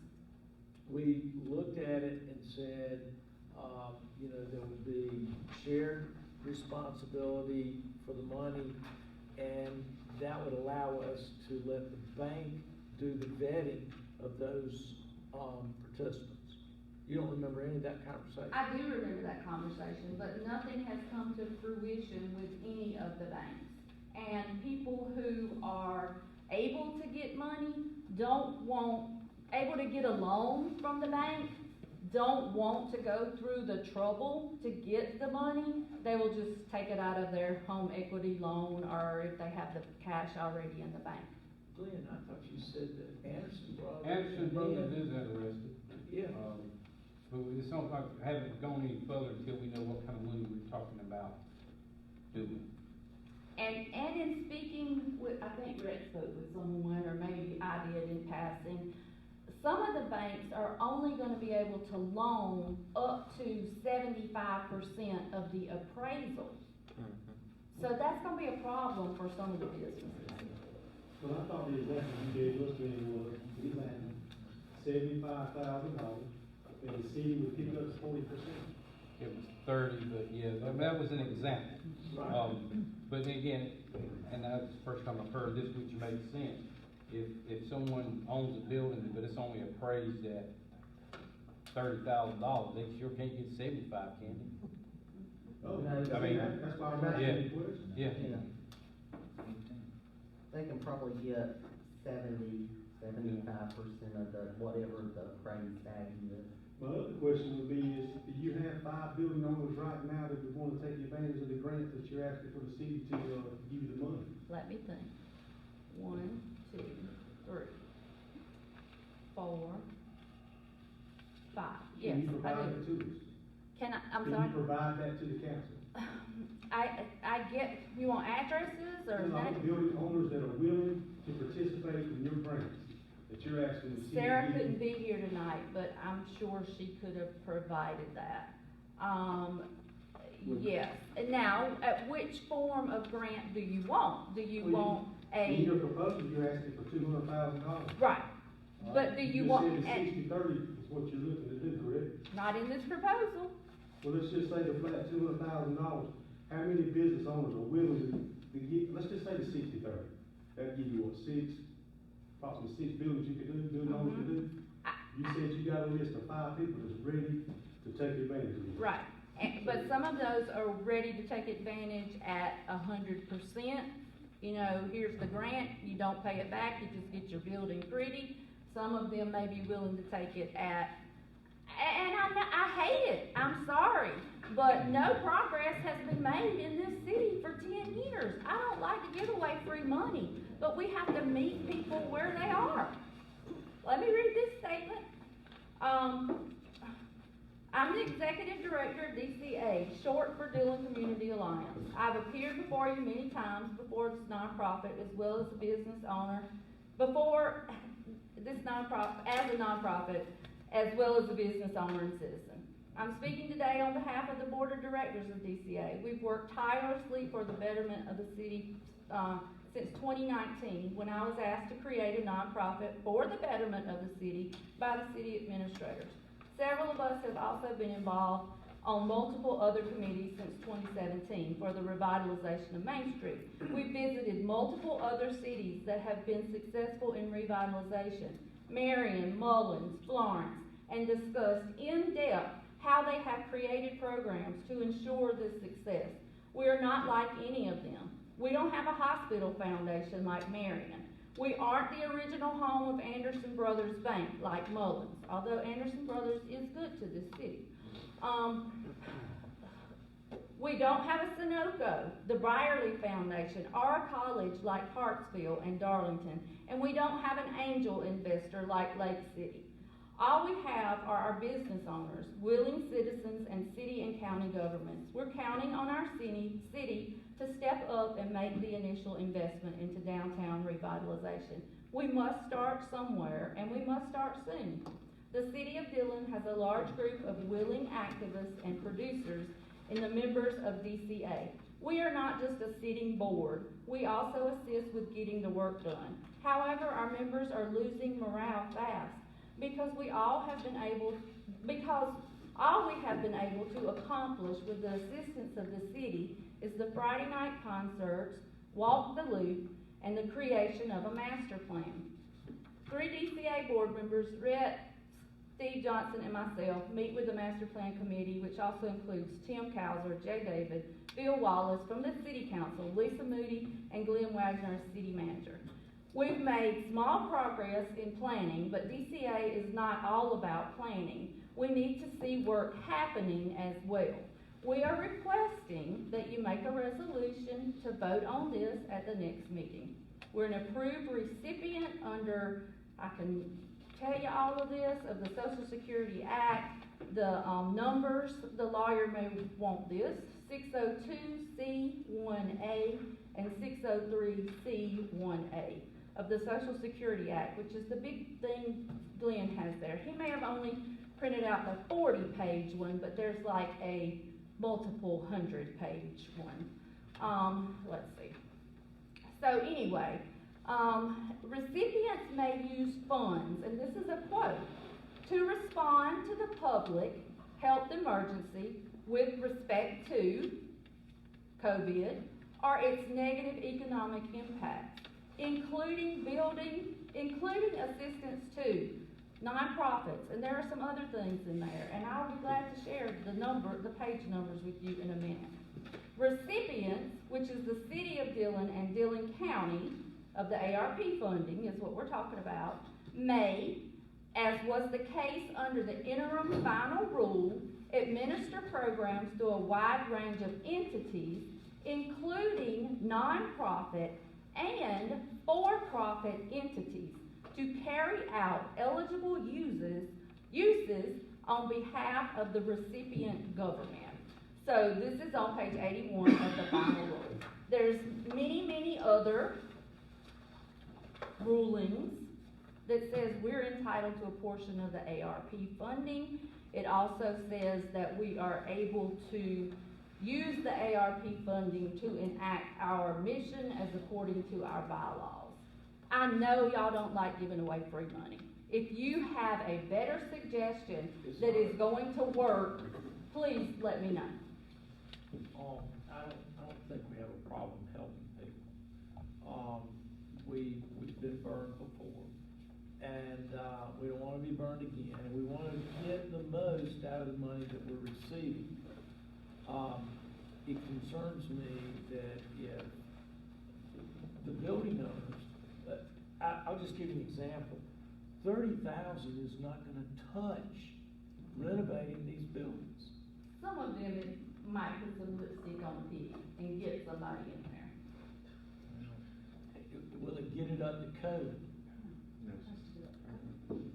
If I So could there ask- has to Maybe we need be to get a some, bigger grant to there has those to be people. some investment. We need to know that the people that are getting this grant money are able to get some other investment in it. Okay, I'm fine with that, but how has that worked so far? I'm just looking to make some changes, and if you continue to do the same thing we've done forever and have seen no improvement, how do you make changes? We can't take the buildings, I mean, I don't know what the law, are we just gonna let them fall down? Cause that's what's gonna happen, and it's not our fault, but Stick around, we've got some. I've things seen that it, we're I'm not doing. sure it's gonna work, but okay. Okay, well, we're doing something different though. We are. You know, that's what we're trying to do, and that's what came out of that committee, is that we're gonna have incentives for people to get their buildings fixed, and we're gonna have penalties if they don't do it. And that's what's coming up. So, is this something that y'all want me to work on, or are y'all just gonna table this and not entertain any of this? Cause I need to know, because I spend a lot of time working on this every day. And we appreciate your time. I think that when we go to our committee meeting, that we need to come up with a joint idea about what's coming. Now, I don't know that I've missed many of those meetings. I do not remember 100% grant money. Maybe Lisa will speak to this when she Okay. gets up here, but we have gone so many places, and that is like what they tell us, because what else, everything else we tried. I know y'all tried in the past, but I also know that, you know, you learn by trial and error. You're always learning or you're dying. So that didn't work out, maybe, and that was a match too. But again, you gave the match and you still got two maybe that put a business in there after that, and two that didn't. So is 50% a win or a fail? Does this go back to committee when y'all come up with some ideas, Dr. Walls, and I mean, that's how I'd like to see it. I think we're a little bit working out our committee issues in full council. And maybe we just need to, you know, work through those and come to a joint idea about how this. And I think we've worked 5 months in that committee, and we've come to where we are now, And where is that? at a standstill. Wow. Well, you wanna dissolve the committee then? I mean, cause it's something that I spend a lot of time on too. And it's, if you feel like it's not going anywhere, then I'm a little frustrated myself. I know that Jay's there and Tim's there and, but I don't know that I've missed a meeting. You have. I've got a busy schedule, and I've put my time in that, and I wanna continue, I wanna see it happen downtown. And we wanna see things happen. But I don't too. think it's a good idea to give someone with a poor business model $30,000, just enough to give them a taste of water when they need a gallon of water. But if it helps that they put that $30,000 in their building, and then they sell it to somebody who's willing to put the other $60,000 in it, how is that not helpful? I give somebody $30,000 so they can sell the building, and I have a problem with that. But you get a better building owner than you currently have. We need to do this in committee. Thank you, Doug. Thank you. Appreciate you. Lisa? Honorable Mayor, Council, good evening, and I would like to speak on the 100% grant, I had given Glenn a packet of options for different types of incentives. And one of those is a competitive grant for up to a certain amount of money. We really hadn't figured out how much that was gonna be. And that would have been money that didn't have to be paid back. It was a competitive grant. I think I said $30,000. That's maybe where we're getting that from. But it was just part of about a 7-page document that I've given Glenn on different incentives and different types for us. And as the committee, we should start going over some of those to decide which ones we like and don't like. The packet is a lot from the city of Florence, what they do for their incentives, what's worked, as well as Darlington, Daytona, and other cities throughout the country. So I took ideas from everywhere to pull together a possible package. But we will, in the committee, need to go through those to determine which ones we like. And I think the committee is a good place to do that. Okay. Glenn just wanted me to let you know what I've been doing about the last month or so. I know I didn't see y'all last month, so I apologize for not being here. But a couple of really great trainings that I'm going through right now is the Retail Recruitment Training Program. It's through the Municipal Association of South Carolina. It's looking at retail trends, what developers are looking for when they're coming in. Mixed-use development is the main one, with residential, retail, and restaurants, like what we're trying to do downtown with the apartments upstairs, buildings downstairs with the businesses. So really are looking for the mixed-use development. And their new economic development model now is all about quality of life. I've heard y'all mention it a couple times tonight already. But it kind of goes around in a circle, and they kind of feed off of each other. But it's looking at industry and corporate recruitment, which we've already got, the retail development, shopping, dining, entertainment opportunities which improve quality of life, the increased demand for residential development. We gotta have houses for them to live in, and that's, you know, basically what all it boils down to, and then bigger, stronger local workforce. They said now that we have a Starbucks, other ones are gonna follow. Typically Chipotle, Chick-fil-A, Aldi's, and these other kind of businesses come in once the Starbucks has been established in a community. So, you know, hopefully Chick-fil-A will come knocking on our door soon. Wouldn't that be nice? Anyway, it's a 4 training program, and then the next one will be at the end of this month. And I'll just kind of keep filling in on how that goes. A lot of it is larger scale developers coming in, but they have said that the next couple of courses are going to focus more on small downtowns. I put my hand up and said, when are we going to talk about that stuff? So we should get a little more about that in the next meeting. I just came back from Sumter for the Main Street, South Carolina first quarter training. And I quote, the downtown is to be considered to be the heart of a community. The heart of our community is our downtown. The condition of the downtown should be a #1 selling point for this community. We have people that want to come in and live. They say, move where you want to live, and right now, if we could use our downtown as a selling point to bring more people into the community when we have more housing for them, it will be a selling point for us eventually. You know, 2 years, 5 years, 10 years, it's not going to happen right now, but it needs to be our #1 selling point. The secret to many thriving downtowns, and this is what they were telling us in this class, is that the government tends to be in the real estate business. They buy the buildings, the properties, fix them up, and then sell them. Incubators are a strong point right now with small-scale businesses, and what we need are distilleries, coffee shops, pet stores, breweries, candle makers, some of the more small-type businesses. And a lot of these towns and cities are becoming where they are now just because a lot of the governments are buying the buildings, like we are. You know, the buffet lots, the building, the bank, I know we didn't buy that, but we acquired it. And then the building behind us. So slowly but surely, real estate is kind of where the government needs to be in helping this out as much as possible. I would be opposed to us considering buying a building, doing it, let it be a model of, you know, of what we want, what we expect. That excites me.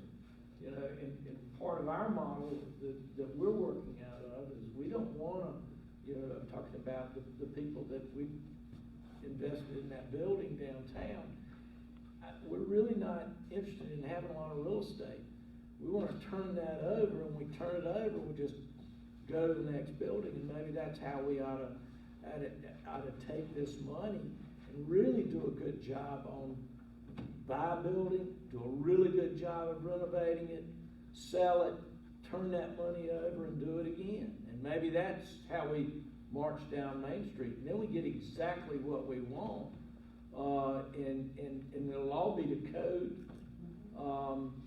And maybe that's the way we ought to do it, I don't know. But it was a strong point in this particular training, and the incubator spaces are an interesting option right now too, and there's a couple of buildings there that we could actually use as incubator spaces, and then, you know, you rent it out for a certain amount of time, and they can move into their own business, but a lot of great ideas. So I enjoyed being at all those, and we had one new business. She's not actually open yet, but they did the ribbon cutting. It's the Hall of Queens, the hair salon, so look forward to meeting her soon. And there is telltale of another business coming in, a juice bar at one of the other properties right across the street from the bank also. So good things are happening, slowly but surely. We're getting a couple new businesses in there. Events that we're doing, coffee and talk. Sometimes I have 5, sometimes I have 20 people show up. It's great. It's for everybody. The next one will be on February 23rd from 7:30 to 9. It's awfully early, but that's okay. They're stopping by to talk. I always have some nice people show up. And then the Chit Chat and Chew, I did the first one last month, was a great success. You missed your date. I'm sorry? He said something Wednesday. That was the. I'm sorry. The coffee thing was at 7:30. 7:30 to 9 in the morning. They just stop by and have coffee and donuts, and I've been getting breakfast sandwiches, and we just chat. You know, every now and then we'll get, you know, one idea that might come into, you know, a great possibility, or sometimes they just run in and get a donut and leave. But it's, you know, it's a free for all. Glenn from Anderson Brothers Bank, they've been sponsoring them in the past. Yeah, just stop by and say hello. You never know what might happen. And then the Chit Chat and Chew were for the people that couldn't make it in the morning, because somebody complained on Facebook that there was something at night, so I did one at night also. And that's usually catered by Casey David, and it's just a nice time. It's kind of like a chamber event, but it's, you know, without the chamber, but a lot of the people that go to those events come to us also. And we'll be doing those once a month. I'm looking forward to the City of Dillon Business Expo. I think they've got a pretty good vendor list that's going to be taking place there, so we're working with them on that. I'm working with the library on a children's event called Story Walk Downtown, where different pictures of a book, Pete the Cat, I believe, are going to be in the windows of the businesses, and the kids can walk around and read the book and visit the businesses and just walk around downtown and get some fresh air too. So, and then the St. Patrick's Day celebration. Food, beer, amusement, rides, and Danny Lockamy. It will take place on March 12th. We're actually going to get a giant slide and a little roller coaster for the buffet lot. Danny will be just emceeing and hosting it. So it should be a good time from 11 to 3. So hopefully you guys will all be there for that. I won't be, I'm sorry, but I'll be there in spirit. But I hope you guys will come out and enjoy that. And my most exciting thing that I'm excited about is that Zeb and I are going to be working on a podcast. So instead of walking around and filming people, we're actually going to do a podcast. It'll be at 30 minutes each month, and it's called the Destination Downtown Dillon Lowdown. And I'll be the host. We'll do various topics, like the first one we're doing will be just kind of the vision of the downtown. And we'll usually have one department head or council member there, so I'll be contacting you all. A business owner, a special guest, a DCA member will be there also, and it'll be usually probably maybe the last Friday of the month. It'll just be for 30 minutes during lunchtime from 12:30 to 1, so maybe somebody will kind of chime in and listen. Zeb, you want to talk a little bit about how that information goes out? Yeah, we can, just briefly. It'll be live streamed to Facebook, similar to what this is. Me and Luke have gotten some nice drone shots of the city, downtown, courthouse, the stadium, the high school, the historic building, and a couple other places. So during this podcast, we'll play that video on the screen so people have something to look at. And in the background, Miss Lisa and some of the council, whoever she has on there, will run, talk about, just enjoy each other's company, I guess, and just have fun. If you're not familiar with what a podcast is, it's just kind of an old-fashioned radio show. It'll be live. More relaxing than in front of a camera. Oh yeah, absolutely. A lot of people don't want to talk or don't want to be filmed, so at least this way it's, they're we're hearing their voice, but we don't have to see them. And so I think it should be really exciting. It's just 30 minutes. And I'll always focus on one downtown business owner at each podcast. So there'll be like a business of the month for the most part. And then Alicia Lewis is going to be our first one. She's got the law offices downtown. She'll be with us at the end of this month. And I think Mayor Wallace is going to be there, and Stephanie will be there, and we'll just see how it goes. It's a time to experiment and have a little bit of fun. And I know Pat's going to come in, and pretty much everybody in this room eventually is probably going to be spoken to about it. So just be on the lookout for it. And that's pretty much it. Can I ask you a question? Yes. What about, do they have anything about CDC grants, community block grants, anything like that?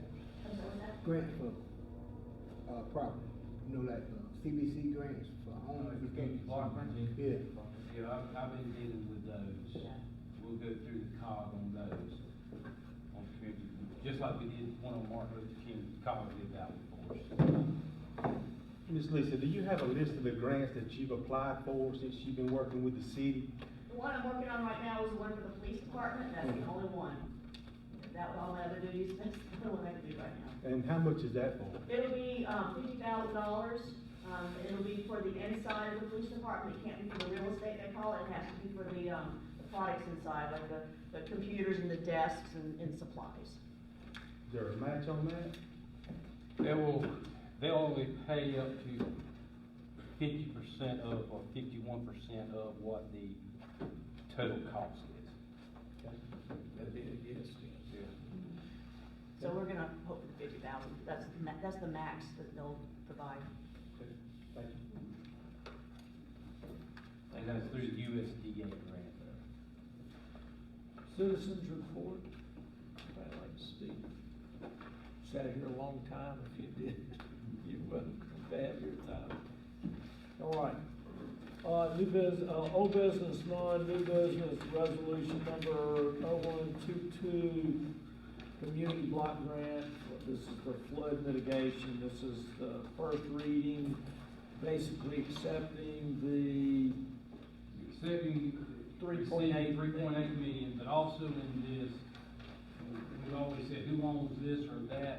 By doing this, by accepting this award amount, and then completing the work, the city from that day forward will always own and have to maintain, which we maintain most of it now. We would actually be the owner of that portion that we're doing here. If you saw on the back of this resolution, I put you a map there.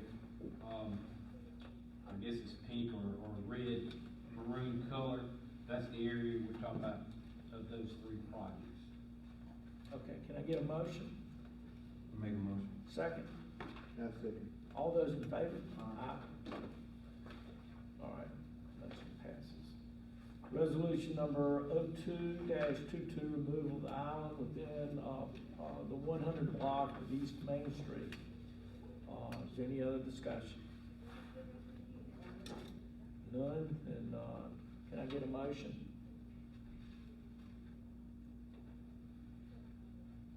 I make the motion and talk about it. I make the motion. I second. Okay. All those in favor?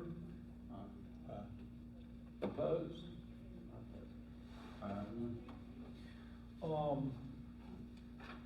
Ordinance number 22-01, amend Title 5, Chapter 1 of the City Code of Ordinance to provide provisions for regulating vacant commercial and industrial buildings within the city limits of Dillon. This is the first reading, and this is what we were talking about, creating. I don't know whether you've had an opportunity to look at it, but Glenn, can you summarize?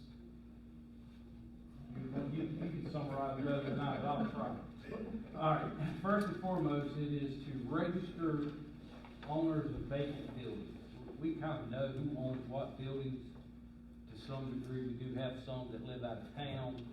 But this would be to register your building if it's vacant. And if you own that building and you live more than 45 miles away or 50 miles away, I'm not sure which, you've got to give us a name of someone that can be in charge of that building. A registration fee is What is it, Dan? $500. 200 the first year, and then after that. 500. 500. The initial registration fee is $200, and then each year after that it is vacant. There's another annual renewal from $500 to $1,000. There's also an annual compliance inspection fee that they have to pay the city, $50 on all vacant buildings when they make this registration.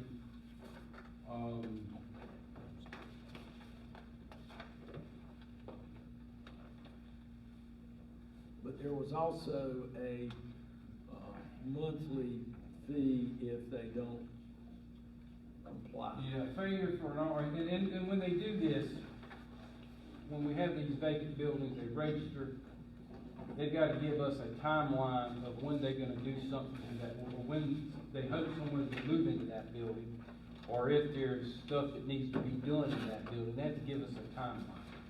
And if they don't follow that timeline, then there's a fine of up to $500 a day, per day that they miss that timeline. This ordinance right here has been done good. That's got to be now. That's something that we saw out there. This ordinance been done in another city. Yeah, Darlington had done Identical. something similar, yeah. Something So similar. you telling me that the buildings that are vacant, let's give you an example like the Safeway, that's been vacant for 5 years. You telling me now they got to register, and they got to find somebody to put in that building? And the one beside the movie theater. And the movie theater. And the movie theater. It's all buildings, yeah. And the car lot that was redone. What about one of the top ones? I'm sorry? What about one of the top ones? That's a vacant building. You got a lot of vacant buildings. Yeah, we do. But at the same time, and you bring up the Dillon Safeway, you know, this is citywide, but we're looking mostly downtown. Yeah. But Safeway is an eyesore. it is. And maybe again, that will put meat on the bone for these property owners to do something. Or we're gonna get something back in return. Yeah. You know, For Dawson, they don't have many vacant buildings in their circle. pardon? Dawson doesn't, in that circle they got down there where they build a new courthouse, it's not many vacant buildings down there. It's a burnt one down there, but it's just recently burnt. So it ain't cleaned up yet, but it's I noticed that last got to time be I a, went. it's got to be a good idea. I know this might be hard to ask. I know it's gonna be hard for me to ask this question. But is it possible that you can get, and you probably can, ownership of all these buildings that are empty? Or have an idea of what they would have to pay the city the first year? If they did everything they were supposed to do? Right. $500. I'm talking about all the empty buildings though. I mean, because you know, Safeway, for example, hadn't had nobody in 5 years. Longer than that. And I don't know how many buildings uptown have not had, you know, anybody in it. And I'm just trying to get an idea of how much money this is gonna generate for the city to do this. And then multiple building owners who might not have a business in their building right now. Yeah. So they will, you know, be dinged, but they got somebody, a business in there now, but they don't have one in the other building, they're gonna get dinged, because they can't find somebody. And there are some guidance in, we can't control, I don't think we should control whether or not your building is vacant or not, because it's up to code and it's ready to move in. I mean, you can't control that. Right. You know. But You really can't. But you got to prove you're trying to rent. You've got to prove that you're trying. It's got to be for rent. Yeah. It's got to have a sign But on I it. mean, look at the situation we're in. I mean, it's hard to find people that It want is. entrepreneurs It that want is. to start a It is. business. It is. But the goal is, I don't think the goal from our standpoint, me and Vinny's standpoint, is to make sure there's businesses in it. I think it's the goal to make another way of people taking care of their property. Yeah. Our goal with the money and the fines is not to make a lot of money. It is. Yeah, we hope we don't collect any. We have to Yeah, charge them the rent. the whole idea is to put the thumb on and make them fix the building. Now, mind you, That's why. in this, they have a right to appeal, and the appeal process is go through the board of governors that you guys appoint. And then if they don't like what the board of governors does, then they have the opportunity to appeal to the circuit court. But, you know, that's in this document. Well, I realize this is a first reading, but is it possible you can get the information on the empty buildings and what kind How many empty buildings we have? We got that. Where'd you go? That's, I got it. In the whole town? Yeah. Yeah, well, no, I don't have the whole, I just have, Main Street. Main Street. Yeah, Main This Street's gonna all. affect the whole town. Yeah, but as long as you get Main Street done first. Well, I understand that. I mean, we know we have roughly about 30 on Main Street. How about at the plaza out there? There's probably only 2 that's in there. You know? Yeah. I mean, I don't have. I've been in a Dillon agricultural building since I was a child. There you go. 50 years. I mean, what, There you go. not to get sidetracked, the cinemas, are we gonna get our cinemas open back up? I have no idea. Hadn't heard nothing from them. Sure we missed that. Yeah. But why didn't we keep our scope on it in the historic district instead of going outside of it? No, it's, the ordinance is for citywide. That's what I'm saying, but The why? ordinance is for citywide. It is citywide. Every one of us. It is citywide.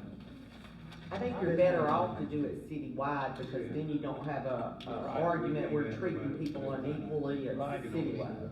Yeah. But it was, That's probably- the idea was behind it was to help downtown. Yeah, but there's a lot of places in the city that are rented for storage.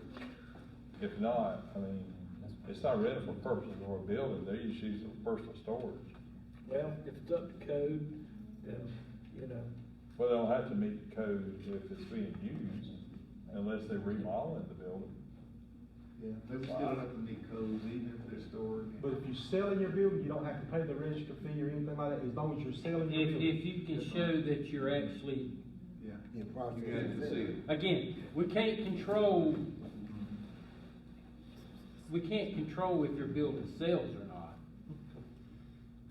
What it said. But it exempts you if you're trying to sell your building. Now, What about, you've got a $30,000. well, that's gonna get there, you want $100,000, you know, that's, you know what I mean? If you're selling it for appraised Yeah, value, yeah.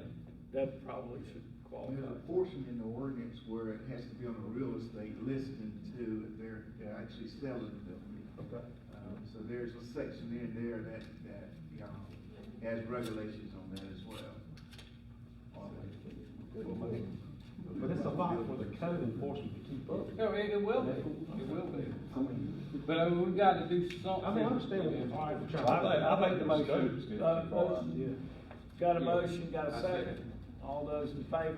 Aye. Opposed? You what? I'm against it. You opposed? All right, 5-1. You against? 4-2. I'm sorry, 4-2, I'm sorry. And this, you know, we got a chance to second read it next time to get more information, but, you know, so. We gotta have some teeth in the penalizing side of these people that just let these buildings stay there and lapse. That's what I wanted to hear. All right, council members report.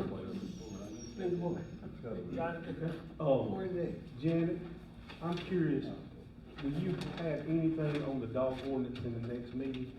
Let me tell you, I have gone through and I have pulled the city of Myrtle Beaches. It is volumes, I can give y'all all a copy of it. My understanding is it's been really researched, it's been tried numerous times, never had a problem upholding it. It's gonna be very detailed. I don't know that you want it that detailed, but I can get that to all of y'all before the next meeting if you'd like to, and that way you can look over it. But that's gonna kinda go from the most detailed, you know, and at the other end would be just very basic. And may want to have all of it, may wanna have parts and pieces. On the west side over here on, Carolina Avenue, Glenn, the lighting, still don't have lighting, it's been 6 months. Yeah. What do? We're paying Duke Energy a good amount of money. Tina's working with Mindy, Taylor with Duke Energy. They have changed so much stuff. Hopefully we get it worked out, cause I got 5 or 6 that's been out That they're not just out, those that requested for licenses, we don't have them, but we just ain't getting them. And Duke's working with me. I got four. Yeah. Last thing I got is, it's kind of disturbing to me, is that the Inland Port bought what they call the Port Logistics Center, going out to 95, okay? 14 months ago, I wasn't privy to some of the meetings that they had, but it was brought to the council that we were not getting any tax money off that. Do you remember that, Dr. Watson? Out there at the Inland Port, I remember us discussing, why would we get No, tax that's, money? he's talking about. Yeah, the new building, the logistics Building center. site on the freight on 34. That big one. Remember, we were gonna annex it, and then Annex.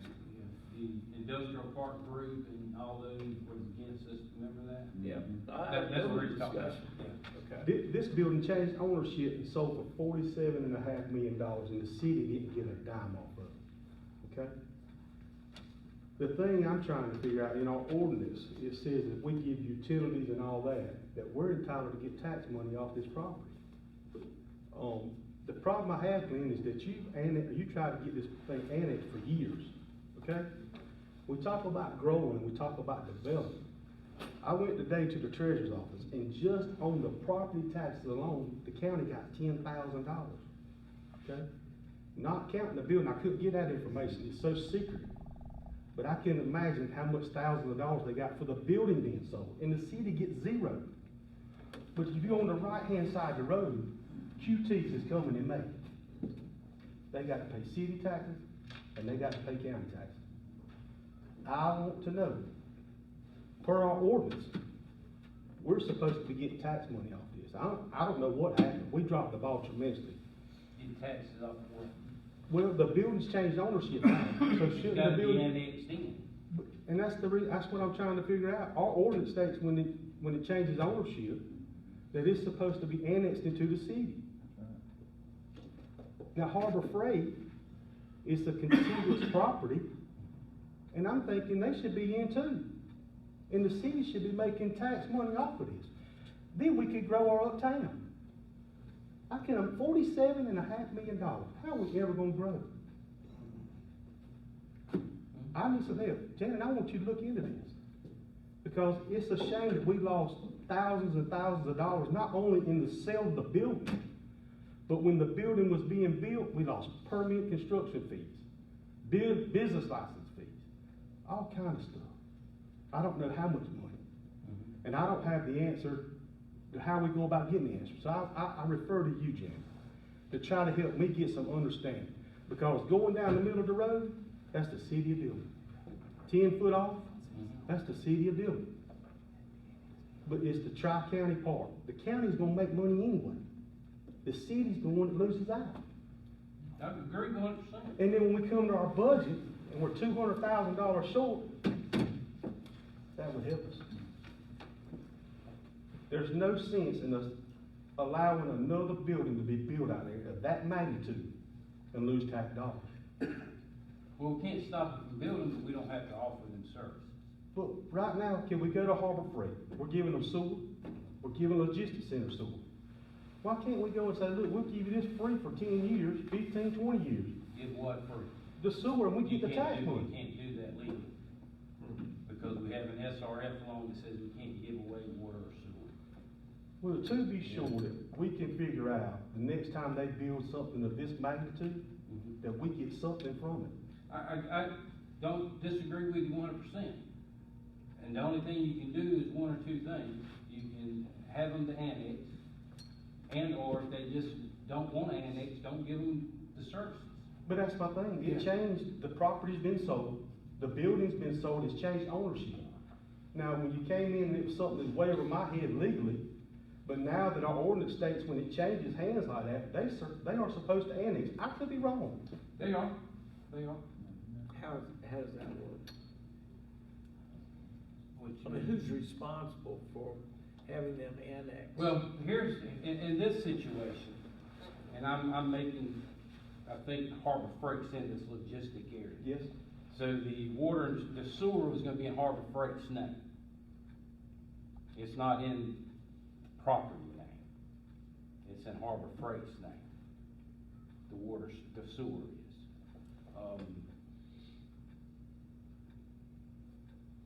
So the property owner wouldn't come, whoever bought the property, whose the sewer's name is not in, wouldn't come to us, because I didn't know it until you saw the same thing there. Mhm. If your house, if it was outside the city and you sold it in Douglas, and you had our services. And didn't have it cut off. And Douglas comes up and says, I want that in my name, I just bought that house, boom, Douglas, you're contiguous, you're gonna annex, or we're not gonna give you service. But in this case, nobody come to us to say, they didn't change services, they just changed property ownership. So, I have to look at that. I'll give that to the legal Yeah, line. give me the ordinance and. I mean, $47 million. One caution on that is that, if we take the wrong attitude as a city about developmental growth, then that's not a positive. I think that where we ought to look at those taxes, they're giving our people jobs if they live in Dillon, and we don't have any place for them to live in Dillon, and that's where we're really losing out. A salary job, if you've got, is about 2.5 times, the economic impact is 2.5 times what that salary is. Someone making $100,000, that impacts your economy by $250,000 because of how many times that dollar turns over. So, and I agree, if we can annex, that's great, but I don't want to be that city that says, well, you ran us off because you had these rules.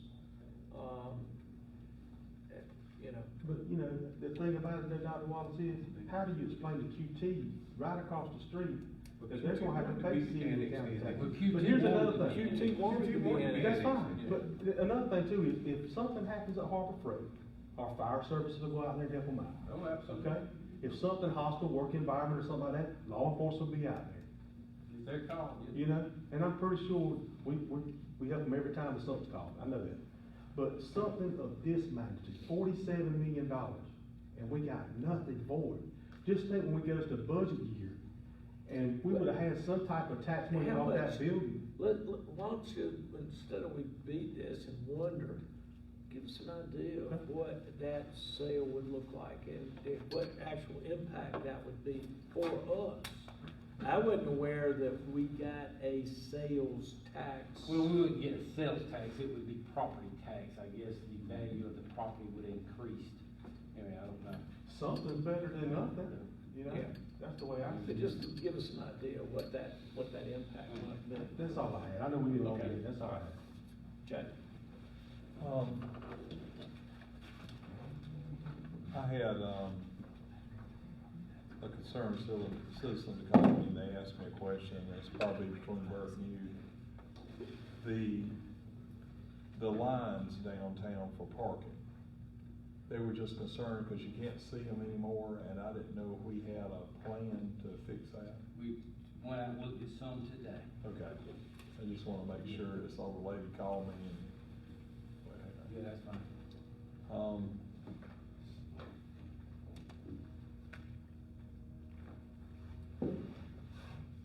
Thinking about I experienced something this past week. I had somebody come and meet with me and some other individuals. There were 5 buildings downtown that they wanted to buy because it was in the opportunity zone. But then when the parties all got together, and I know the owners of these properties have full control of what they want for these buildings, and I don't have a problem with that, because I own my property the same way.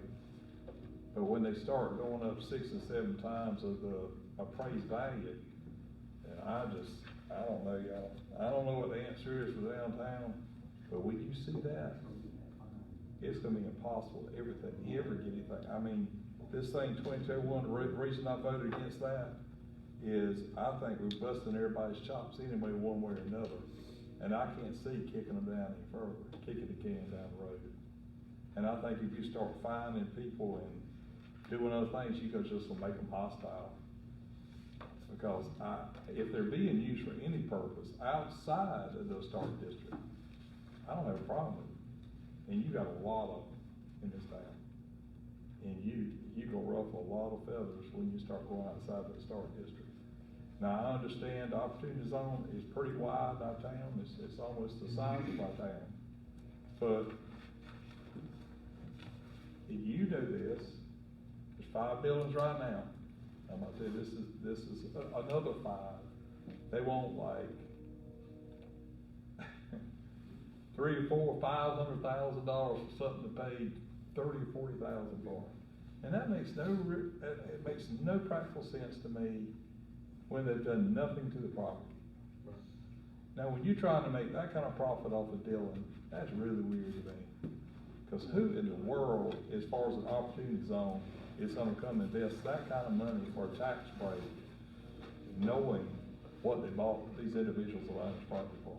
And that's what we're faced with. In that building, I think we got messed over, but we sold it for 50, we own that building. You talked about the ag building? Yeah, 56,000, I think is what we let it go. But again. Look at what it's selling for now, and it's ridiculous. 600, yeah. But I mentioned it before the meeting, if we could partner with the individual like that, let them put up their $600,000 building and partner with them. Well, but I'd like that's to the say only that way it would we're be gonna sold get for things. that, but I don't think we'll ever see it be But sold. the thing about it, if after that's the that. only way to refurbish buildings downtown, then just throwing money at them again and getting shot in the back over and over. There is no way that a contractor can give you a price and hold to that price on an old building. And Dr. Wallace can probably vouch for that, because he has one, and I had one, which wasn't in the historic district, but it was close. They told me X number of dollars, ended up being 3 times that. So if you're talking about doing 30,000, there's no way you could even touch it. You might could put a roof on it, but that's as far as you can go. I'd love to see them dried out. I'd love to see all these buildings dried out. But if people are not able to afford the building, then sell the building. I would never keep anything in my life empty. Well, and that's for a long period of time. And hopefully, by what we pass, it's gonna light a fire to them, and they're gonna sell them or fix them up. Well, I think the scope's too wide, and, I'd be for it in the historic district, but I'm not any further than that. There's too many buildings empty in this town outside the historic district. Well, that's first reading, and, if we wanna discuss that, maybe we could offer it in the next, before we take the second vote. And that's all I got. But I understand what you're saying. There are buildings that are just for storage. Vote? Bert. Sir. I want you and Ben, you and Ben to do me a favor. These houses, these properties over here, that they ain't cut in years, and the stuff all right. There ain't no way y'all can get in and cut them thing for $85 no more. Busting tires and stuff. What y'all need to do is get together, get a price and put on the people, and send the bill to them. If they want to get it cut, let them cut it. But y'all give them certain times they don't cut it, and charge what the retail charge is on. I agree. Cause they get ridiculous, more ridiculous with it. 85 is the minimum payment, or minimum charge, I forgot what the maximum is, but that's the minimum charge. Well, we need to go to maximum. But you can't put a maximum on? Well. Oh, you go ahead and put it right? It goes up. Okay, well, Yeah, put he it said on. he doesn't have a cap. Yeah, and go get them. Yeah. Oh, they ridiculous with it over there. All right. That's all right. All right, can I get a vote to go into executive session? Second?